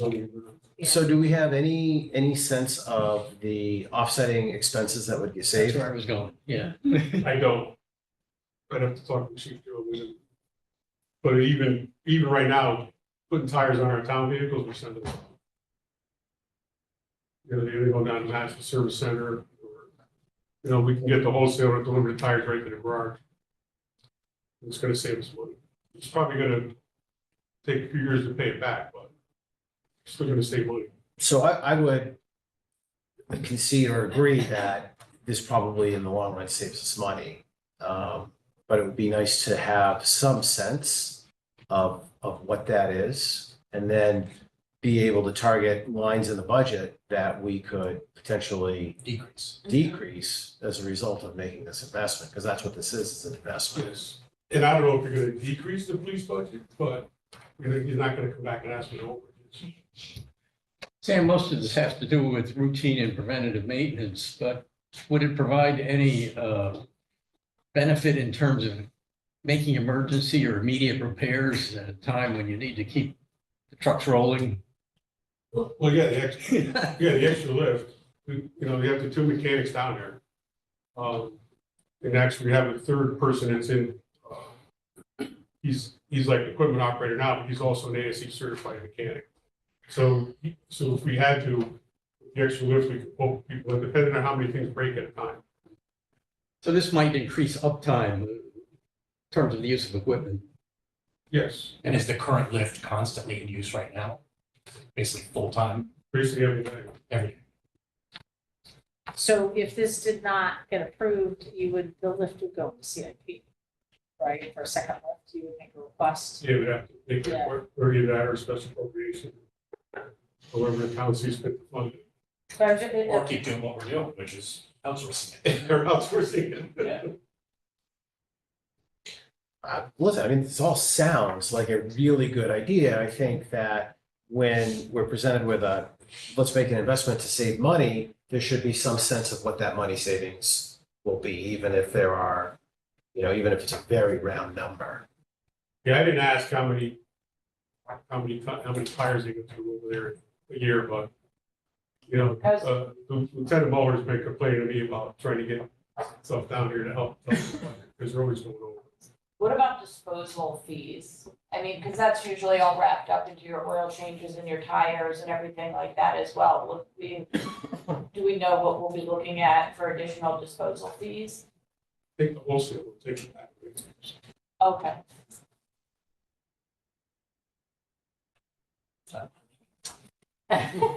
Well, I think we're hearing from the operations on the ground that Yeah. these would be valuable equipment. So I feel like it's an opportunity to, you know, support that. And then, you know, can we tie every penny to savings? Probably not, but I think 2 lifts is a reasonable request, actually, if you only have 1 vehicle lift. How big is our fleet? I mean, think about it, between the number of police cars, the number of public works vehicles, plus our just municipal fleet, it's gotta be, how many cars are in? Kristen, you must have this memorized. I mean, it's Probably that was got a 60, it's gotta be like 50 or 60, yeah, so you got all those vehicles, you know, constantly having issues. I mean, I don't know, you know, when we had 3 cars, I was like, like my hair out, so, in that sense, I'm Well, just we saying, have, so, we yeah. have a historical Yeah. spend, we've got Yeah. a record of what it costs to maintain Yeah. the fleet using outside services. Yeah, If we start taking these services inside, we should be able to come up with a new number that represents a savings, and with the budgeting conversation right around the corner, I think that would be the expectation that, so you. that we would see that, maintenance would go down. we would see numbers go down, yeah. So I think the question is, would you rather table this and then see what the, you know, have it as part of the budget, and then we'd have to support it through the budget, or this is an opportunity to kind of knock it out now? No, So, I think we can make the decision, well, I'm sorry, I speak for myself. I'm happy to support this tonight, I'm just saying, when the budget discussion turns around to that, Maybe looking for some extras. I'm gonna be looking for, this is, by the way, this is where we're gonna save money. Yeah, Yeah. Yeah, that makes sense. And the Board of Finance will be having the same conversation with you, so now you know what to be prepared when because they have to approve this You as know, well. with that- And let's put a fine pencil on this though. Yeah. You know, at the end of the day, we're talking about ARPA funds, not Yeah, town funds. So this is an investment, but Right. leveraging a different funding mechanism. Right. I believe that anytime that we have the ability to take away from having to outsource, we're gonna end up saving money. We have every resource available currently. What we don't have is the equipment, the proper equipment. So we have the employees, we have the certifications.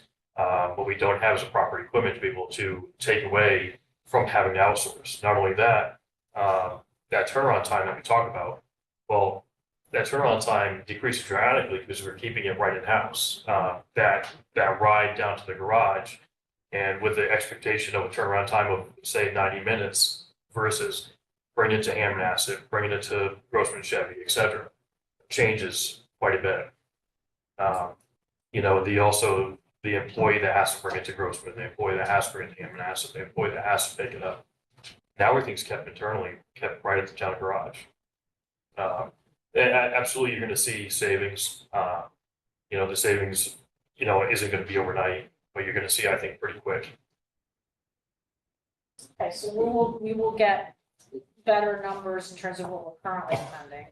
And then we'll be sure to make sure that you're aware of like how we're saving money. So, okay, so the next one, reports excavator.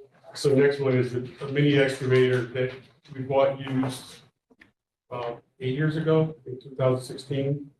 We bought off a contractor.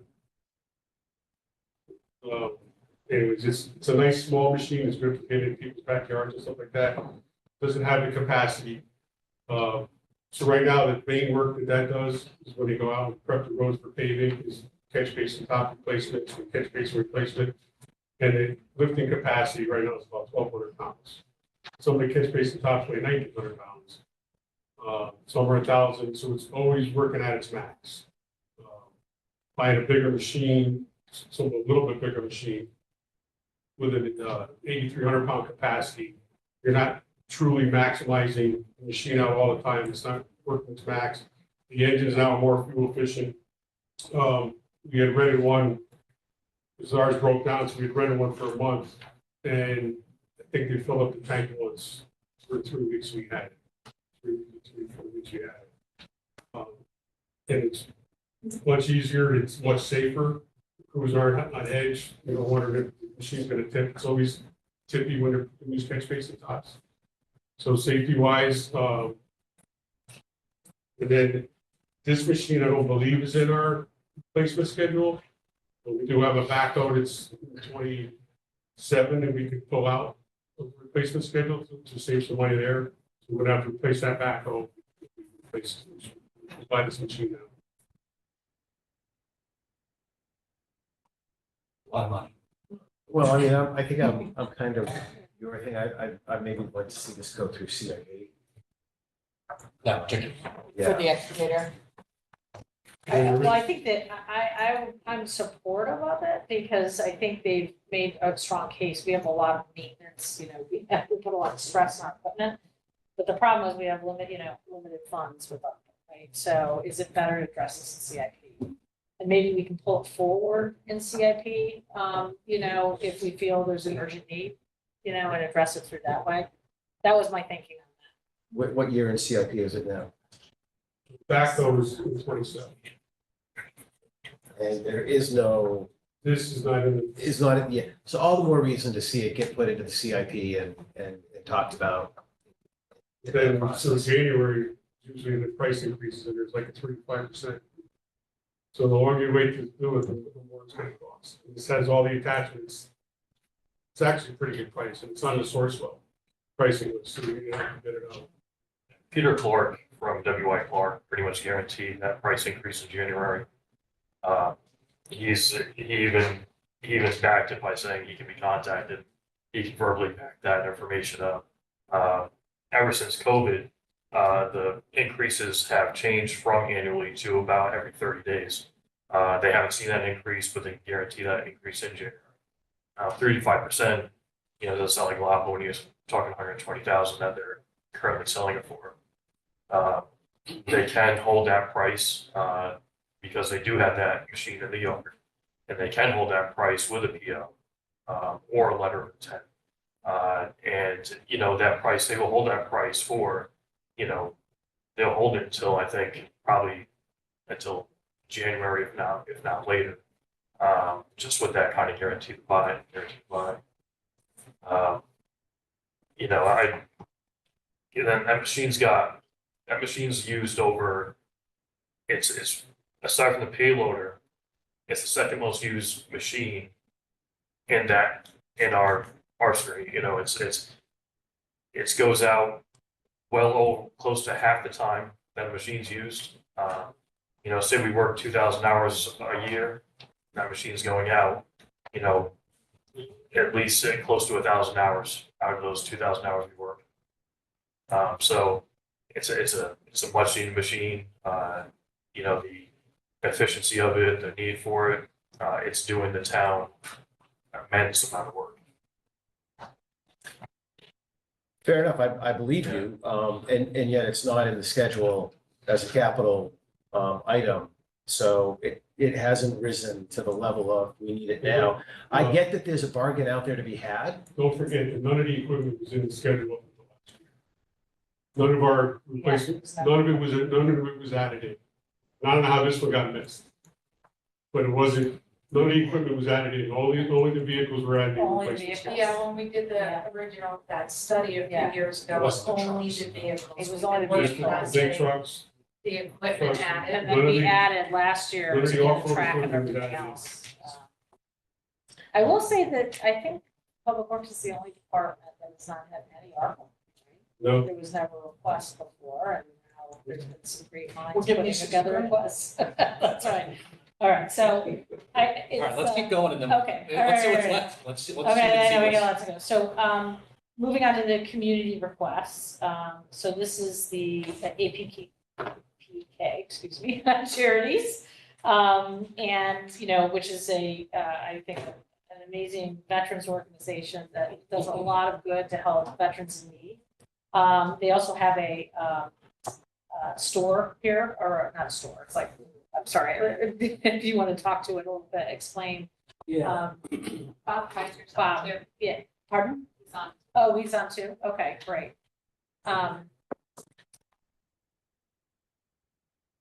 So I think that, you know, this is a program, the thought was this money was actually going to be going towards more of a assistance with partnering with Madison Youth and Family Services and reaching out to veterans with mental health issues and trying to put them in touch with resources and things like that. But, and there was not a previous request made, if I recall, there was a discussion, I know we talked about, but it was kind of past the window, I think, when the committee had been in session. So I think this is a great opportunity for us to show support for a great charity that helps our veterans. So I don't know if there's any questions from the board on this, or No, that's great. I think. Yeah. you're Yeah. Very supportive. Yeah. I'm appreciative of all the work that gets done. I just, and I read it, and I'm just gonna say that, you know, personally, taking the time to make sure that the resident veterans are availing themselves, educating them so that they can avail themselves of everything that they're entitled to. Yeah, this follows a model that we used over in Guilford, where we went to the tax assessor's office and we identified actually 450 veterans in Guilford who had filed their DD 214. And we partnered with the, Guilford Family Services there, and we sent out a letter to all 450, and we had 35 to 40 veterans come. 9 agencies came, and we solved a whole number of problems that veterans had. Wow. And from that, we helped 3 veterans right away to a tune of about $12,000. So the $15,000 that we're requesting is really a drop in the bucket. Since Andrew passed in 2013, we've donated over $530,000 here in the state of Connecticut to veterans. to help them. And so what our hope was to do something similar. We've already done one bathroom here in Madison, for a veteran.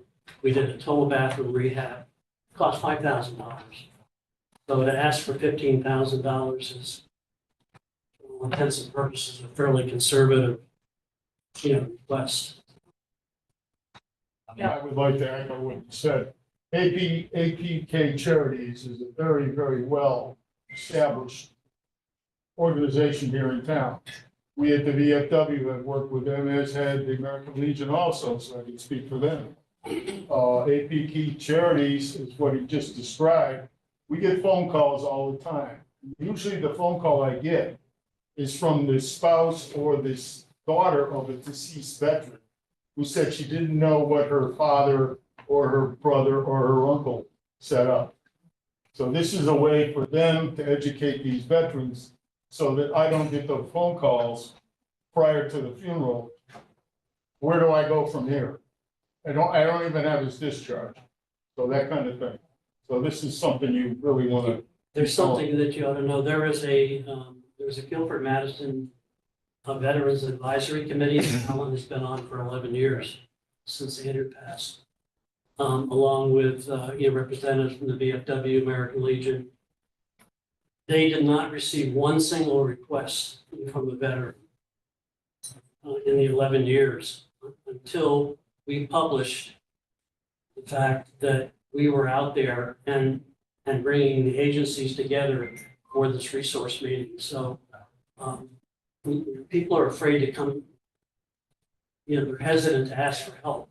But when they see it's available, like Larry said, they'll come forth. I was surprised when we did the veterans, Vietnam veterans recognition, service last year.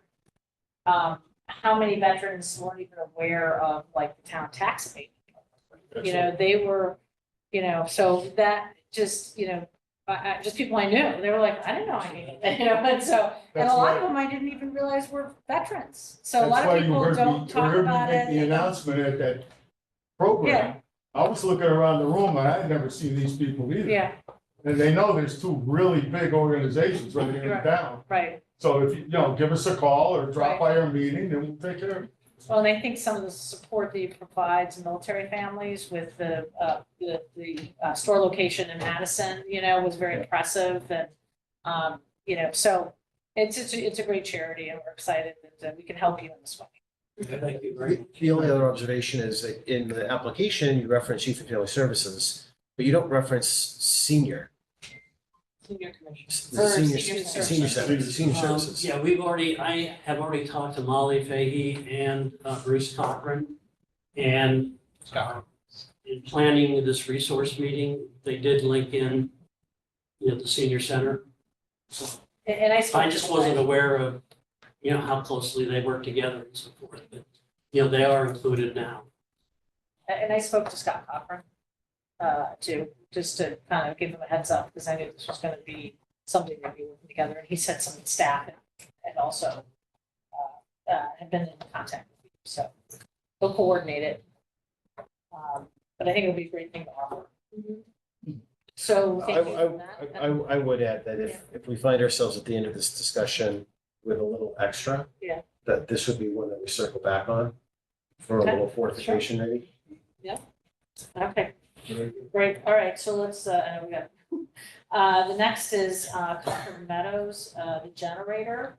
Do we have anybody from Concord Meadows here? Happy to talk to it.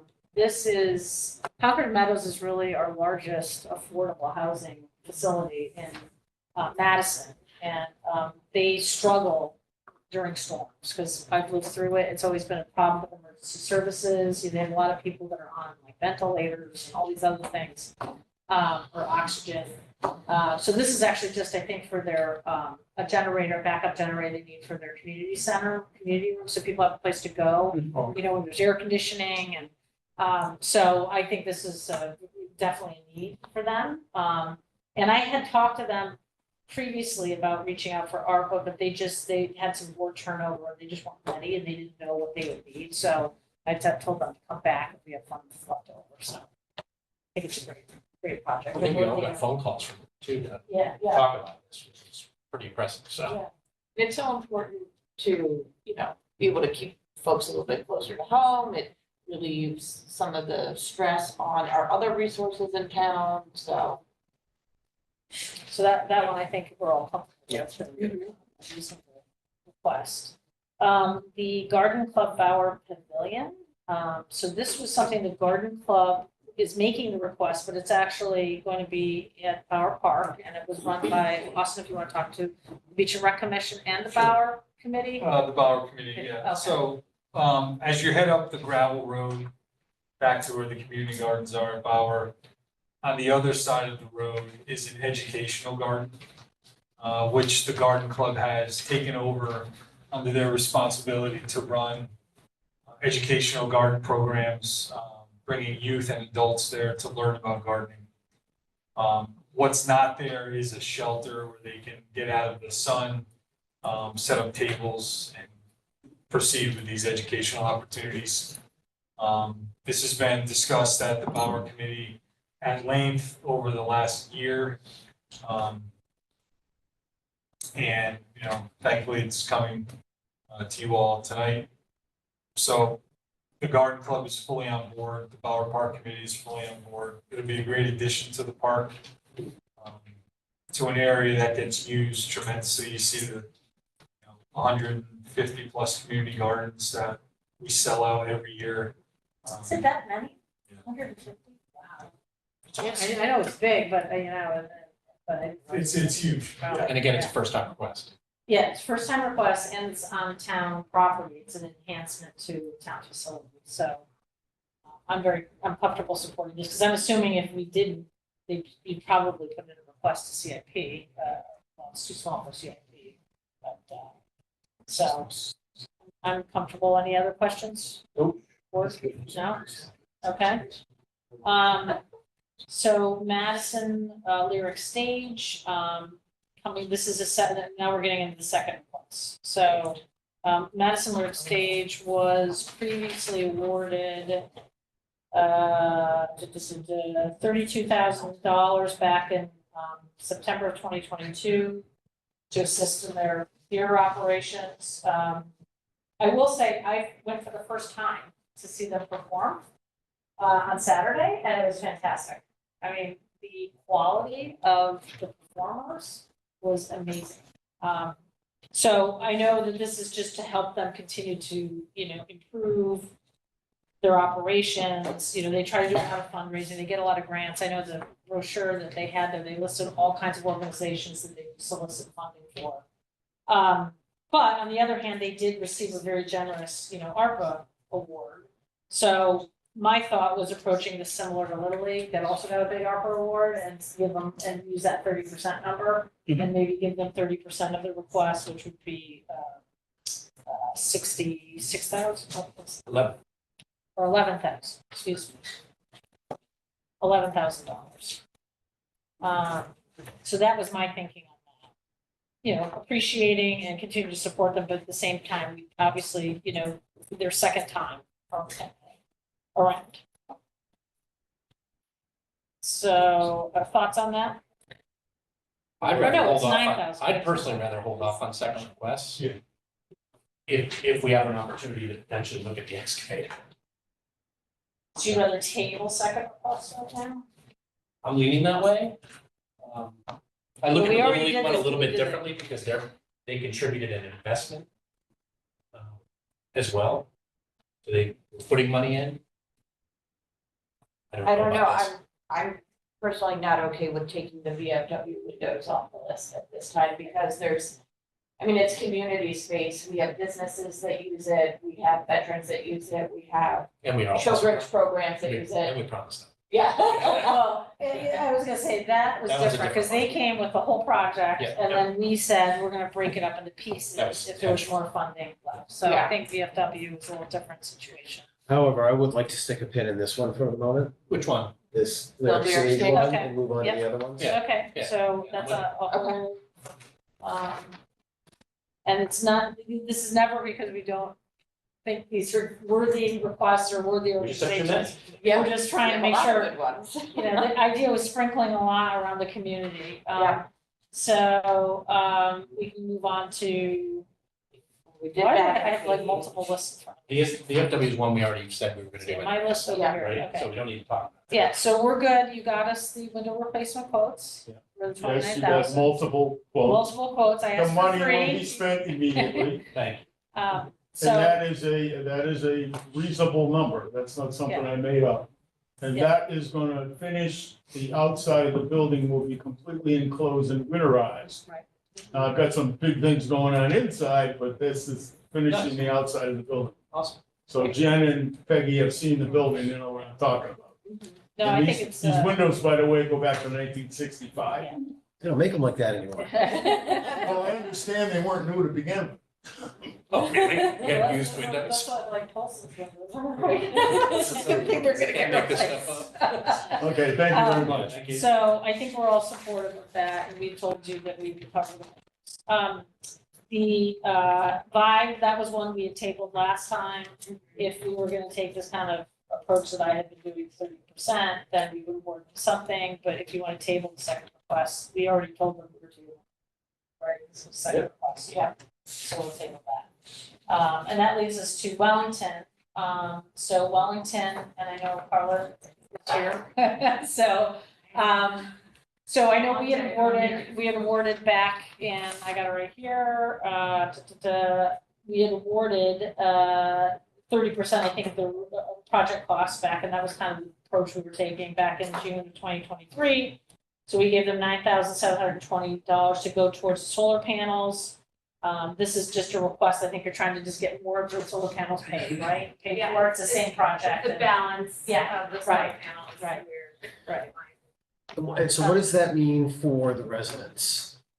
So the community building is where the resident services director has their office, the supportive housing services director, and there's also a community space in there where residents can utilize a larger sort of like party function room, communal space.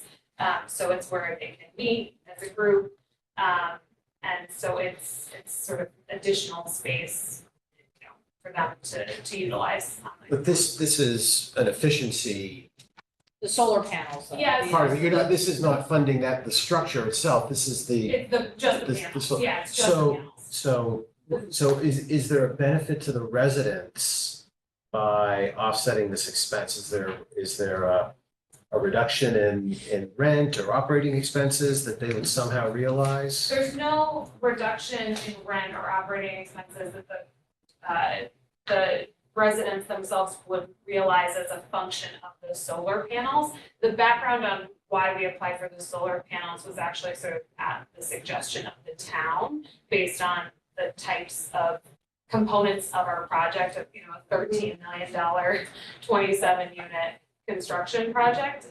The thought was that energy efficiency is something that's important to the town, and to be able to see us do those kinds of upgrades. We're actually chasing LEED Platinum certification for this, which is, as folks know, a very high level of energy efficiency. And with a historic home that we preserved and are turning into 4 units, that's been challenging to do. So the solar panels are a big part of us being able to achieve that level of energy efficiency and, you know, reduce the draw on our aging grid here in Connecticut for sure. And just for folks who don't know, Wellington is co-developed by Hope Partnership. We're based in Madison. We're a mission-driven 501c3 nonprofit developer, and our partners are also a nonprofit mission-driven developer as well. So it's And when they had made the original request about ARPA, my suggestion has been project-based, because that's what most of our requests have been. They've been focused on renovation, improvement projects, you know, that benefit the community in some way. So that was why they applied with solar projects before. It was something you could kind of isolate, right? Tangible. Because we tend not to, we fund specific programs, in this case with APK, and then, or we do project, you know, capital project type. We tended not just to make donations, you know, so that was kind of the thinking behind that. So with, if we, not to keep dragging this out, but obviously we've got a lot of competing interests here, so. We do, I mean, I like the idea of continuing to support the project. I think we've, as a board, with, different members, coming and going, have pretty consistently been enthusiastic about this project and have been really, really pleased with the quality and the way it's moving along. But what I'm a little reluctant is that we just, shave a little money off of the budget. And, that's, where does that extra savings go? Is that somehow passed on to the residents? Is it, does it go back into the organization? It's just a windfall? So savings would be realized by the development team. For, again, we're two nonprofit developers, so we can kind of be open books about how these things work. We actually, upon closing on our financing, because of some delays in getting our final site plan approvals and our tax abatement, which we're very grateful for, we incurred some additional costs in our financing interest, and that led to both nonprofits providing a sponsor loan to the project. And so that means that we started the project in the red, and actually the day after we closed on our financing, a third of our contingency got eaten up by some septic pumps that we weren't aware that we would need based on updated health code. And so we, it's the reality for a nonprofit developer is that every dollar we don't make on this existing project that we're working on is another dollar we don't put into our next project. And for Hope, I'm the only paid employee. We have an extremely small staff, which is me. And so the reality is that, everything that we're doing is looking at the next project. How do we expand in our region, doing this type of appropriately dense, affordable housing that folks can feel good about, right? They can drive by it and say, this looks great. We're happy to have this here. This is a fantastic resource for our community. So that's. And I think we're overall very supportive of the project, absolutely, with both the tax abatements and the ARPA. I think probably right now it's more about the, more limited funds and trying to just prioritize like which groups, and Making sure we which, spread it around. yeah, that's, I think, really what it is. And so I think the question is this one we table along with some of the other second requests until we see it, Well, we could retally everything. I think, personally, this would be one that I would want to see us try to Higher. support. Yeah. And I mean, the more good conversations come out of this at its completion, the easier future projects are going to be for the town, and easier it's going to be to show the benefits. So. And you're gonna be opening soon, right? So Completion? we are very, very happy to report that we are ahead of schedule on construction, which anyone who's in that business or adjacent to it knows that doesn't happen anymore. Yeah.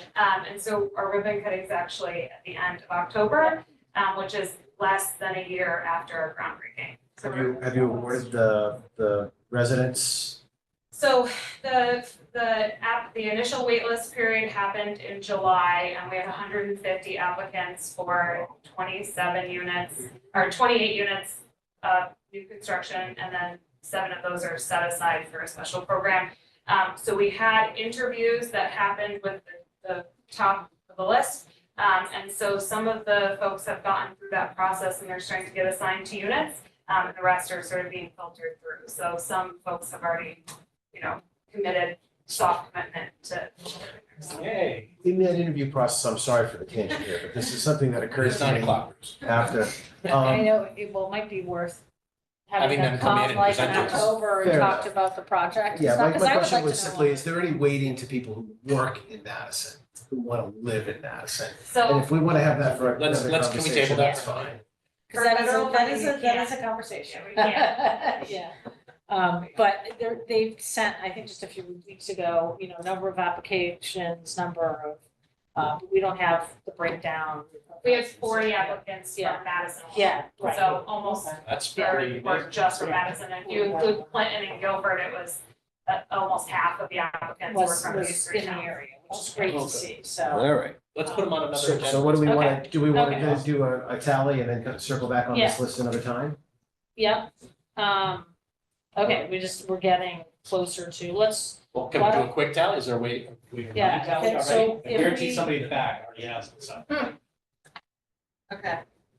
Based on the ones that said. so all of, under town departments, all but E, right, that was tabled, All but what? E, Excavator. which is the excavator.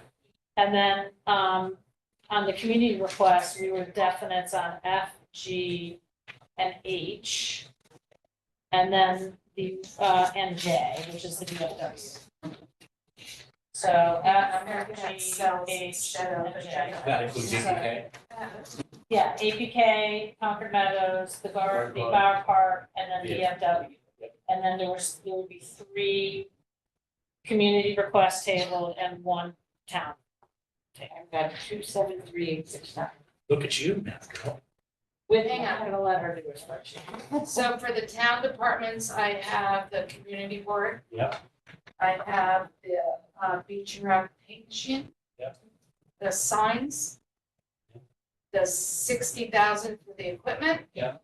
Leaving out the excavator. And then I have APK charities. Yep. Concord Meadows. Yep. Garden Club. Yep. And then VFW windows. Correct. And then what about 5 tabled? Two. Second. Second. So I have a total of 217,000 that you're approving. We have 338 to begin with, so we still have 63,000. Did you include Arts Barn and batting cage? Those are out of the number, yes, it's just a 270, this is a different motion. Oh, okay. Yep, I do have the Arts Barn and the batting cage out, yes. So the 1, 2, 3, the excavator, the lyric stage, the Vibe in Wellington, we tabled. Everything else I have in here. And is there a potential that more money may be coming back to at this point? There's a few things that still need to be. So that's still, What is it, Yeah. material? so we may be doing this again, I guess is the point. No. But it'll be like, I think It could cover a couple of these. a couple, It's not material. yeah, So it's should not we make like a a motion? major amount. So, I'll make a motion to approve those projects. For 217, 231. That number. So moved. It's not. okay, any further discussion? Okay, all in favor, say aye. Aye. Aye. Okay, great, so the others don't despair. So I think we're gonna hold on, to we are getting some more dribs and drabs back from different accounts, and then we'll sit down again and kind of work through the balances from there, and hopefully we can still, provide some support to some other groups, and then or we'll figure it out. So, all right, that's good for tonight then? That was a lot of discussion. Number 15. All right, let's go on to number 15. Thank you, though, for everybody who applied, and, apologies, but good effort, and then we'll see where we are, next month, okay, with balances. We'll be here. Thank you, yeah, thank you. Okay, great. All right, item number 15. Discuss and take action to approve, is there like a microphone on here? I thought the exact Yeah, same thing. it just seems, The system just shut down and now you're getting an echo. no, but we never used to have this, so the acoustics are different now. I agree. I thought when Yeah. he was. The whole day I've been like, there's a microphone or something. All right, discuss and take action to approve the return of $215,858.15 from various project closures to the capital non-recurring expenditures master fund as recommended by the facilities department, approved by Board of Finance 9/18/24. So moved. Okay, so this is a lot of work that Peter and Ben have been doing to look through CIP and say, do we really need this? Is this necessary? Is this the right number? And they've been doing a lot of cleanup. I don't know if Yep, you we're want to actually, and also closing out, old projects that are completed and there was money left over. And so this is what we've been tasked and taken on, so. Great. but there's gonna be another round. that's There's even more to better. come. Yeah, this is step one, so. Promises, promises. So any further questions? Nope. All in favor, say aye. Aye. Okay, item number 16, discuss and take action to approve a request from the facilities department to move $98,497 in the capital non-recurring expenditure fund from fiscal year 2026 planning and fiscal 2027 construction to the current year, fiscal year 2025 for the police station roofing project approved by Board of Finance on 9/18. So moved. Second. Okay, I already talked about this, but this is another one you identified as really needing. There's 4 different roofs on the police department. There's the sloped shingled roof that you see from the outside, and then there's 3 separate roofs in the center which hold all the mechanicals. One of those roofs was replaced back in 2018. Another roof was coated in 2008, and the other roof is original. So that roof is in desperate need of replacement before we start getting leaks. We are at the end of life for the shingles, but we can generally on a slope shingle roof, you can extend that warranty out a few more years because it's pitched. The water doesn't have a chance to stay on it too much. It's all and it's a decent pitch, so we can push that to another 5 years and get 5 more years out of that. But the flat roof, the one that's original, needs to be replaced ASAP. Okay, any further questions on that? All in favor, say aye. Aye. Okay, item number 17, discuss and take action to approve an appropriation from the undesignated fund balance for $52,000 for the Garden Point Improvement Project pending Board of Finance approval. So move. Second.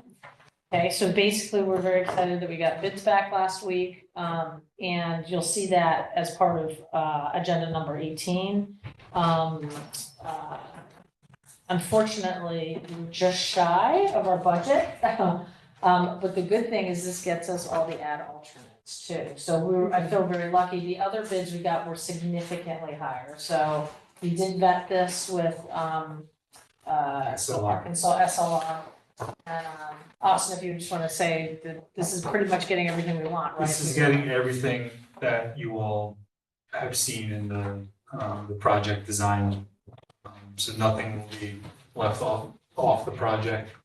Will be fully funded if this 52 gets approved. So we're excited to see this move ahead. Construction would start right after Thanksgiving, I think. Correct. And Board of Finance is actually going to be doing a special meeting before the town meeting on Wednesday to approve this appropriation. So we can get the contracting and all that stuff done. So this gets done finally, which is really, really exciting. Any further questions? Nope. Okay, all in favor, say aye. Aye. Aye, excellent, great, excited to see this project happen. Yeah. And then 18 is discuss and take action to accept a recommendation from the Public Works Department to award a contract to Sujaki and Son in the amount of $1,371,786 for the Garden Point improvement project and to authorize the first selectman to sign all contracts and documents associated with this award, budgeted to fiscal year 2023 CIP, pending Board of Finance approval of additional funding requests. So moved. Second. Okay, and this is just a contract award, and I just want to remind also that half of this project is being funded by a state grant for $775,000, and then the other was funded through CIP. So just excited to get this done. Okay, all in favor, say aye. Aye. All right. 19, discuss and take action to accept a recommendation from the Public Works Department to award a contract to SLR Consulting in the amount of $92,515 for Middle Beach Road and Island Avenue flood mitigation study and to authorize the first selectman to sign all contracts and documents associated with this award budgeted in fiscal year 2023 CIP Coastal Resiliency Fund. So moved. Second. This is the, we've had constant flooding issues in this area, and now we're moving forward with getting a design to improve the drainage down there. So our new town engineer is really pushing through. This was one on the list, and so we're excited. He might have given up, I don't know if he's on, but anyway, so excited to see this move forward. Any further questions? So Rob was there. There he is. Oh, he is? Okay, there you go, Rob. Oh, you're in office right now? Yeah. All right, well, I think this is a great project, right? And they'll do the study and then they'll come back with then we'll have a capital project that we'd be putting in from this, right? So it's still gonna be a while before we can actually tackle the problem.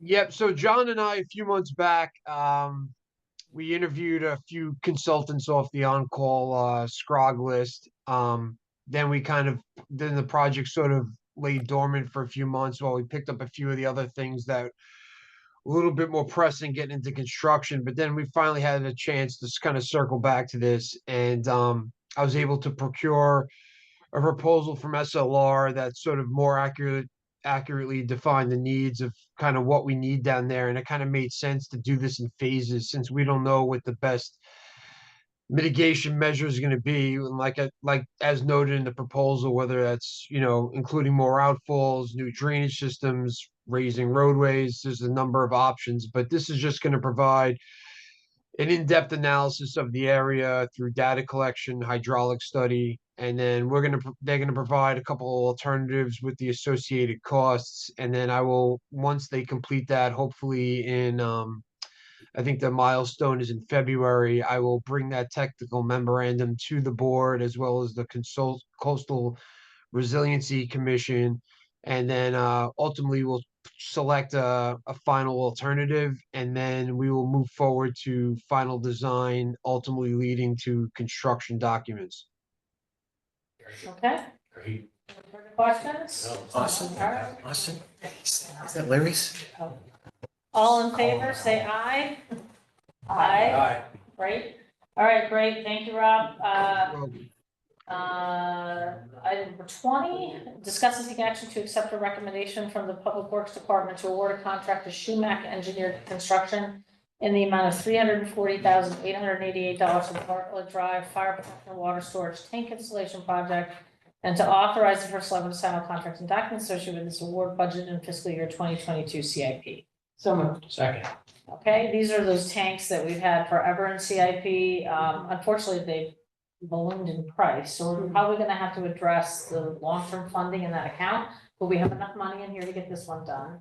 And we're grateful for, this is a homeowner, right? For stepping up and being open to having one of these tanks put in their property. It's an important fire protection measure. So any further questions on this? Nope. Okay, all in favor, say aye. Aye. All right, great, excellent. And item number 21 is citizens' comments. There's any citizen comments? No, we have one citizen and staff and, okay, we'll look online. We have, we've got some, no hands raised online, going once, going twice. With that, I Going guess, home. moving to hearing no objection, let's adjourn the meeting. Thank you, everybody.